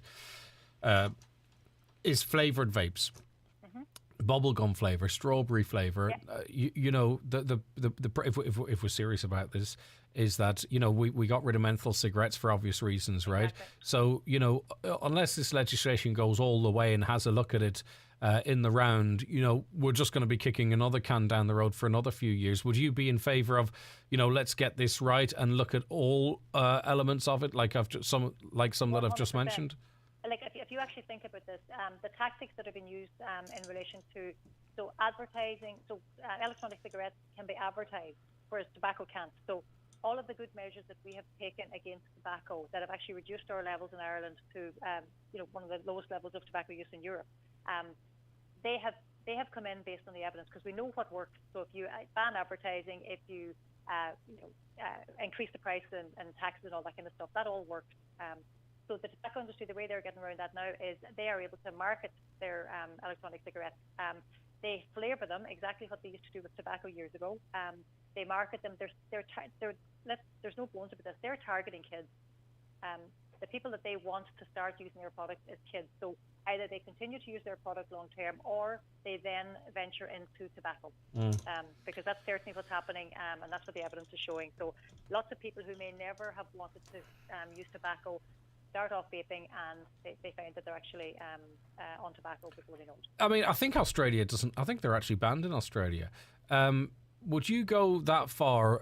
I know from your perspective that you have a line to walk as it relates to, the consequences of vaping, but also the fact that there are many people who smoked incredibly heavily, that the only thing worked for them transition from smoking was, albeit to another addiction, and that being vaping. Do we need to have a conversation then about what role it plays in smoke in the cessation of smoking? Yeah, and I suppose that's certainly what there is trials looking at that at the moment in relation to how beneficial it is. So I think until that evidence is there, and that's why Ireland has taken the stance whereby we don't promote electronic cigarette use as part of a stop smoking service. Although if somebody is using electronic cigarettes, we will certainly work with them. We would be advocating the licensed products that we know are effective and aren't harmful. But absolutely, I mean, I think this all needs to be looked at within a whole picture perspective. So it's looking at tobacco, but it's also looking about the electronic cigarettes as well. All right. And that's why also the HSE has taken the stance at the moment in relation to, because we don't know the long-term harms and because we're trying to denormalise smoking in general. So whether this is tobacco. Do you think or that needs to be cigarettes. reviewed? Because we do have, the likes of the Royal College of Surgeons and all. They see the benefit in this. They quote statistics that say, the risks are reduced, not completely, but dramatically. I mean, does the HSE have to look at its stance, though, when you look at the bigger picture and the impact that smoking has? One thing we do know for a fact that is the way it is, and yet we have some really good, well-informed medical people that are of the view that vaping is much less harmful, as I say, though, albeit without risk. Not without risk. And I suppose that's the thing. So I suppose we're in the business of healthcare. So what we're trying to do is minimise any risk to the consumer. So we can only do that based on the products that we know long term, reduce that risk. So certainly your nicotine replacement products, we know if they're used long term, they dramatically reduce the harm compared to continuing to smoke. We don't know that is the case with electronic cigarettes. All right, we don't know yet. Okay, thank you very much indeed, Fiona Boyle, Smoking Cessation Officer with the HSC. A caller says, Greg, I seen on TikTok a young girl, 15 years old, recommended to get the mango and peach flavoured vape stick because it smells very similar to her Victoria's Secret's body spray. And that is part of being a young person, in that I think when we're all that age, you do little things to sort of try and yourself, but if it's harming young people, we have to look at it. Another caller says, my daughter is 18, she gets ID'd for her vape, which is a good thing. Okay. Another, Greg, vapes are a massive problem in secondary schools. My nephew was telling me that his teacher had to leave the classroom briefly to get more whiteboard markers, and several students used the opportunity to get a quick puff. He's in second year. They are 14 years old max. Listen, that's what I hear as well. And there are smoke detectors in schools as well that pick up particularly what vapes throw out. So I think it's widespread. It's widespread in schools, which means it's widespread amongst our young people. And as I say, it's the thing that's sort of a bit, yourself, the way you try and defy authority. All right, let's take a break. We'll be back with more shortly.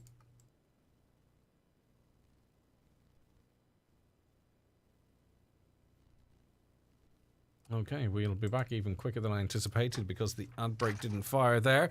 I have a family in Australia coming home for a month. They're actually going to buy a car, use it for the month, and then sell it before they leave. It just makes more sense for them financially. Does it really? I mean, obviously, I take where you're coming from, but they might be lucky to get an insurance quote.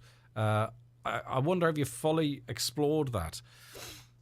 My friend's coming over from the States for 2 weeks. He was quoted €9,180 for a car, and the largest quote he saw another quote for $12,000. It's going to eradicate tourism in our country. It is going to be a serious impact.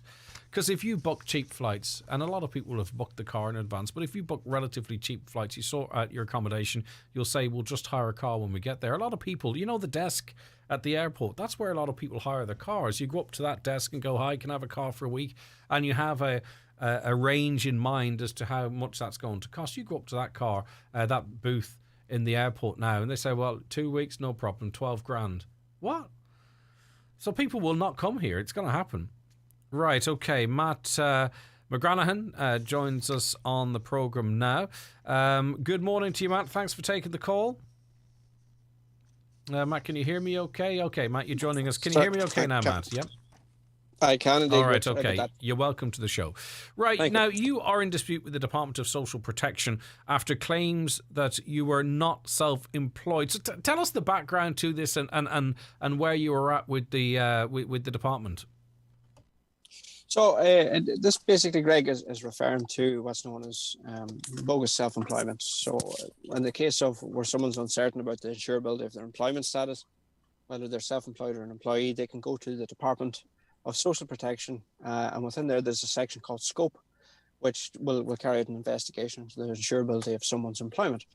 Now, this is particularly relevant for people who are uncertain about this, as this opens up an entirely new world to employment rights and all different types of things, PRSI contributions, everything like that. So this investigation was carried out a couple of years ago, in 2020, and the decision was that I was really a de facto employee for X amount of years. Now, obviously, I was expecting this then to be appealed, and the appeal has been ongoing since. But the issue that I have, and others who have looked into this and investigated this pretty closely, is that the Social Welfare Appeals Office isn't perhaps the most transparent way of an appeal being decided, and that really it should be processed through the court system. Because of the disputed use, I may kind of add, from the Department of Social Protection over the use of what's called test cases, which go back to the mid-90s, and where in certain circumstances, in certain cases, certain aspects of employment status have been used to classify sectors and groups of workers as to their employment status, and this is particularly prevalent, I suppose, among couriers. And a deal that essentially was done by social protection, revenue, and maybe the unions and that back in the mid-90s. Right, so is the argument this, pardon my ignorance, that you claim that you were employed, you were playing with one band for this period of time we're talking about, and if you're no longer playing with them, then you are unemployed, but the department is saying that you were a self-employed contractor, is that... No, the Scope investigation initially ruled in my favour. Right, okay. Which determined what was your employment status? That I should have been an employee. Okay, understood. And now the next process, the process that follows that in the national course, is to go straight to the Social Welfare Appeals Office. And so those who are disputing that, that's the only place they can go to appeal that. And then after that, Greg, the next layer goes straight to the High Court. So immediately we're cutting out all court systems and going straight to the High Court. So where this doesn't really favour the worker to the extent that there are very few workers out there who are going to have that kind of reserve ready to take on a High Court case. Of course. And that's been the issue for the past 20 years. Okay, but I don't know if you want to answer this or not, but just to make me understand, like, would you have been going through the books of the band and not claiming social welfare whilst working with them? I was registered as self-employed and making all relevant returns. Yeah. And I wasn't claiming any social welfare. Yeah. While I was working. So then, when that arrangement with the band ceased, then you become unemployed. Yes, the thing that happened was that the pandemic happened in the middle. Yeah, of course, yeah. And so everything was just put on hold. Yeah. Okay. So there was just no work happening anywhere. So what are your options, Matt? Then, because you talked about test cases. This might be why they're frustrating it. Is this could be a test case of the future? What next? Well, the problem with the test case is this. I mean, there are only two institutions really in this country that can determine law. One is the Oireachtas, and the other is through the court system. And you can have judicial reviews and case law. The problem with the test cases that the Social Welfare Appeals Office know about is that no one else knows about them. So I don't know them. I don't know what they are. And that's the problem. I requested them a couple of weeks ago. The response I got from the Chief Appeals Officer didn't deny them. And also didn't furnish me with them. So the problem was I cannot go in to an appeals office to try and defend my case without being armed with all the information that the appeals office has. Yeah. Or we don't know who else might have that. that information. It feels skewed. It's very, very skewed. What is the consequences for you, though, Matt, in terms of, like, is this about you fighting for your entitlements, or is the department claiming that that you were, that they think you should be held to account for something? And I'm sorry, the question's only just so I understand it, Matt. It's not in any way to pry or pick holes. I'm just trying to, what are the consequences for you, whichever way this goes, Matt? Well, I don't think really that it's the department fighting against me here at the moment. That's just to be clear on that. The department are kind of essentially we've got a dispute here between two civil parties, and instead of that being brought into the court system where it should be, it's going to be determined by a non-judicial system. And you believe there should be an fully independent arbiter there? Well, the Social Welfare Appeals Office is claimed to be independent. But there are too many kind of anomalies. There are too many questions over it, and there's not enough proof to come out and absolutely say that to refute any of the claims that are being made. And the problem is the statistics aren't there. Over many years now, going back to several committees that have been held in the past, over the course of the last two governments in particular.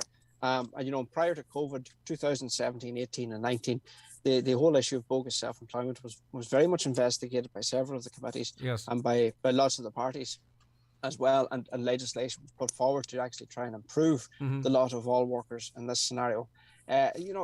All these claims have been made about test cases, and there's no proof to say that they don't exist. And all the proof seems to be pointing in the one direction, that test cases have been used. They should not be used. No one should be creating, basically legislative reasons for deciding and determining workers' rights without it going through the proper channels. And that's what's happening. But if you do not contest this, though, would you not be effectively admitting that you were bogus self-employed? No. Okay. The Scope Department has already found that I am de facto employed. Okay.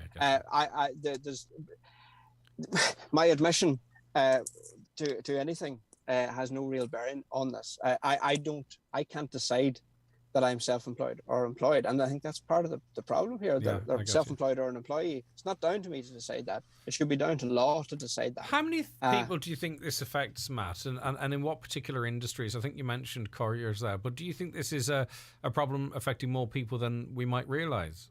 Yeah, but it's been very well documented over the past few years that it's absolutely rife in the construction industry and has been for decades. It's in education, it's in IT, it's across many different industries, legal professions.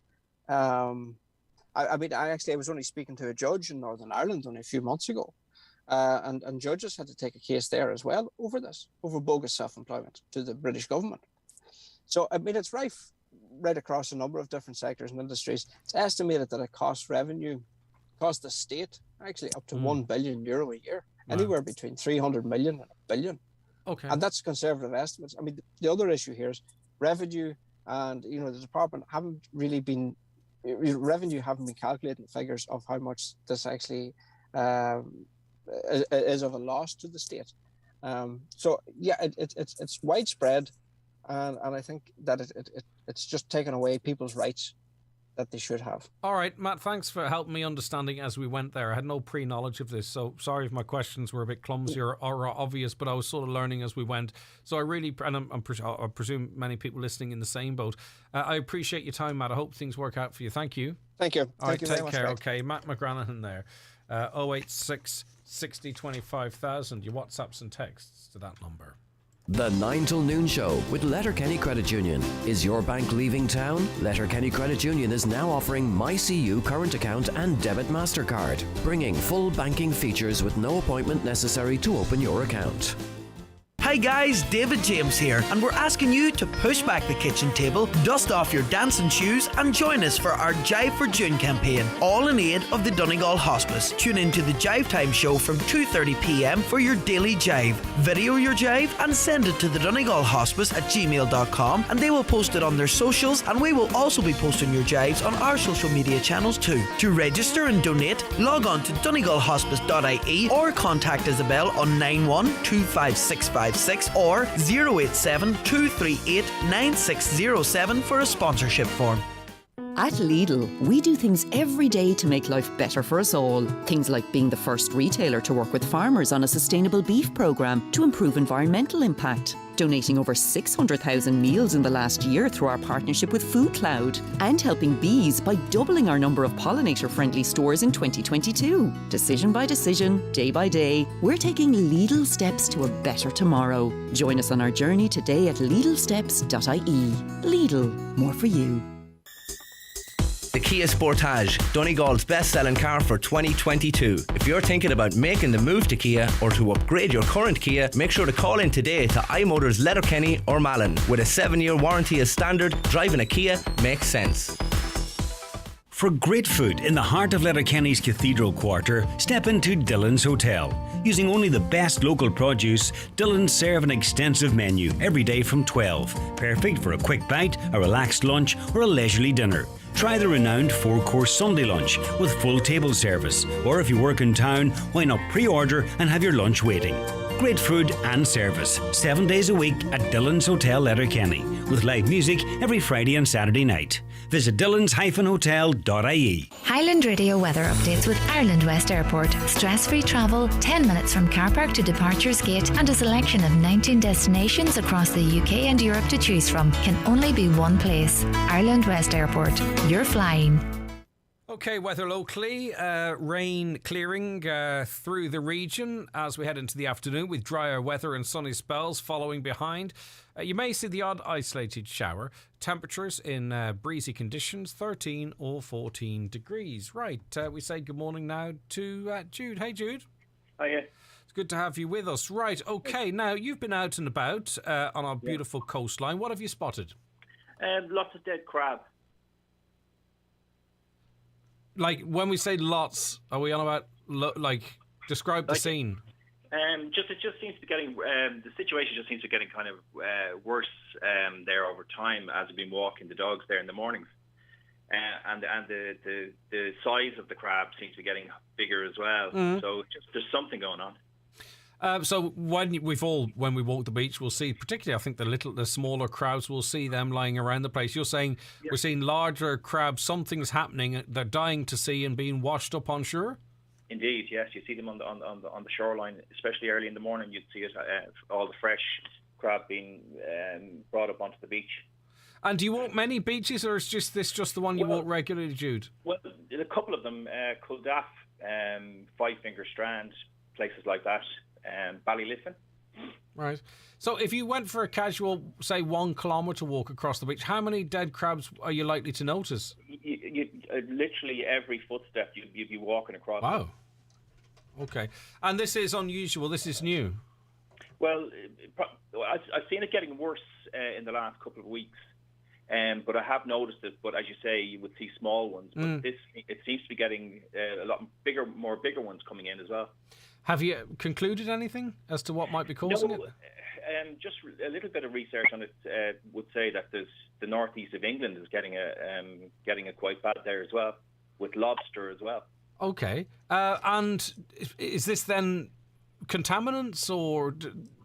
They're suggesting it could be maybe algae bloom or something like that. Yeah, that red. Yeah, but normally it has to be warm and calm for that, doesn't it? I wouldn't be 100% on that now, but I'm just going by what I see, and maybe it's something that should be checked out. Brilliant. Well, listen, we've got loads of people listening to us, Jude, that work in that industry, that put the pots out or have a more intimate knowledge of what might be causing this, and hopefully they'll get in contact with us. But this is particular to now. It's not something you've seen in years gone by, Jude. Well, no, I'm only new enough to the area. Right, so okay. In the last say 6 months, and I just noticed it's steadily getting worse. All right, let's throw it out there, Jude. Listen, thank you for that. I appreciate your time. Okay, so have you an insight into this? Could be causing what seems to be an increase in crabs being washed up on the beaches, particularly in the northeast of the county? Larger crabs, bigger ones. He's seeing fresh crabs washed up on a daily basis, and over the course of the last while he's been walking the beach, he's seen an increase in this. What's causing it? If you're putting out pots, are you seeing dead crustaceans? Is that what they're called? In your pots? Is there something going on? Let us know. Someone out there knows what's going on or has a good working theory on it. 086 60 25,000, 086 60 25,000. Now, a caller was on to us, quite upset as you can imagine. They say, on our day off on Saturday, we decided to take our dogs on a day trip around Donegal. After a 2-hour drive, we landed at Murder Hole Beach car park in Downings. It's new, of course, which looked great. It's a great hike, only to see a sign, no dogs, even on a lead. So disappointed, they say. So we decided to go to Fanad Lighthouse, and yet again, no dogs. So we had to head home with our poor dog stuck in the car. I would love to hear your listeners' opinions on this. So are dogs allowed anywhere? And how come it's not highlighted enough? If not, thank you. Right, so what's going on there? Dogs not allowed on these walks. On blue flag beaches, there are going to be heavy restrictions on dogs. That caller wants to know, are dogs welcome anywhere? All right, we're going to take a very quick break and back with our final guest in just less than 2 minutes. The 9 till noon show is brought to you by Letterkenny Credit Union, with monster loans available up to €60,000 for all occasions. Visit letterkennycu.ie. Buying or moving home can be a strange mixture of excitement and stress. So the last thing you need is worrying about conveyancing. Time to call McElhenney & Associates. They'll move that property transaction along swiftly, make sure everything's in order, and prevent any nasty surprises. Residential, commercial, leasing, or voluntary transfer, call today on 074 917 5989 or find us online. We'll do the paperwork, you do the wallpaper. McElhenney & Associates Solicitors, Stranorlar. How can we help? At McGee's.ie, you can create gallery quality art on canvas from your favourite photo, direct from your phone, laptop or PC. Simply upload your favourite picture and have it printed on canvas, transformed into gallery quality art for as little as $44.95. Click and collect or have it delivered to your door, ready to hang. Big pics, small prices. At McGee's Chemist, Letterkenny. See McGee's.ie. Joe Gallagher Entertainments present Rock and Roll Legends Show Waddy Waddy at Clanry Hotel, Letterkenny, Thursday 9th of June. Tickets on sale now from hotel reception, ticketmaster.ie and Joe Gallagher Entertainments. Show Waddy Waddy live at Clanry Hotel, Letterkenny, Thursday 9th of June. With the summer here, it's time to think about freshening up the paintwork on the outside of our homes. But the important thing isn't just the colours we choose, it's the paint. Fleetwood weatherclad masonry paint uses the highest quality ingredients for a richer colour and a long-lasting finish that helps protect the walls of your home. And it's Irish made, designed to work with the ever-changing Irish light. Would one range of paints transform your home? Fleetwood would. Naturally. Okay, we're joined on the programme now by Councillor Raymond Barr. Thanks for joining us, Raymond. Good morning to you. Good morning, Greg. How are you? I'm okay. Now, the family, you and your family, have made an appeal as it relates to your sister and her disappearance. Can you give us the background to what happened to Denise, as much as you know, Raymond? Well, Denise left home to go to a dance in Letterkenny on Friday, the 19th of November, 1976. She travelled to Lifford with two friends to get a minibus to Letterkenny for a dance. The minibus left them back in Lifford that night, or early the next morning, and they walked to Strabane. They got to the top of Main Street in Strabane, where they met a guy who they knew. So the two girls were going to leave Denise home, and this guy who they knew just offered to leave her home and see her home safely, so they decided to do that. And that was the last time anybody seen Denise alive. And obviously the recent BBC series Murder in the Badlands, whilst it didn't feature the disappearance of your sister, it felt familiar. No, I didn't, but some of the cases on there too, in particular, that I was quite familiar with, bore a striking resemblance to the Reese's own death and the investigation, or rather the lack of investigation that followed it, so I probably just decide to call for an investigation again, a new investigation. Now, you made that call 10 years ago, and the PSNI at that time didn't feel there were grounds to reopen the investigation. Are you asking them to revisit that decision, or has any new information come to light since that might help in them making that decision? Well, at that time, 10 years ago, Greg, when we asked them to revisit the case again, we had got new information, which myself and also my solicitor felt was sufficient to have the case reopened, or at least to have the main suspect in the case questioned again. But for reasons best known themselves, the PSNI refused. And what is the official findings as to the cause of death of your sister?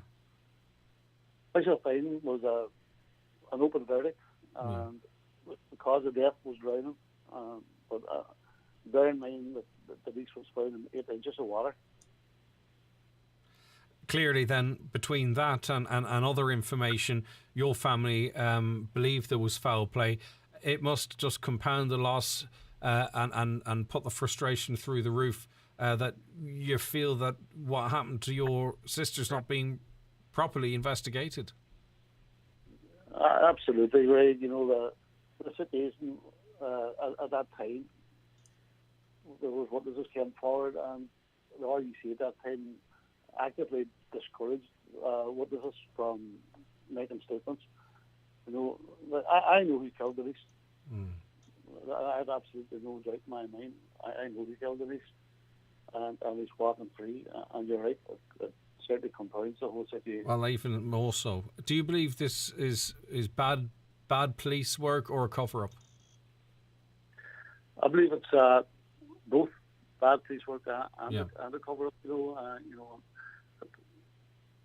We've seen it in at least 2 of the cases in the murder from the Badlands series.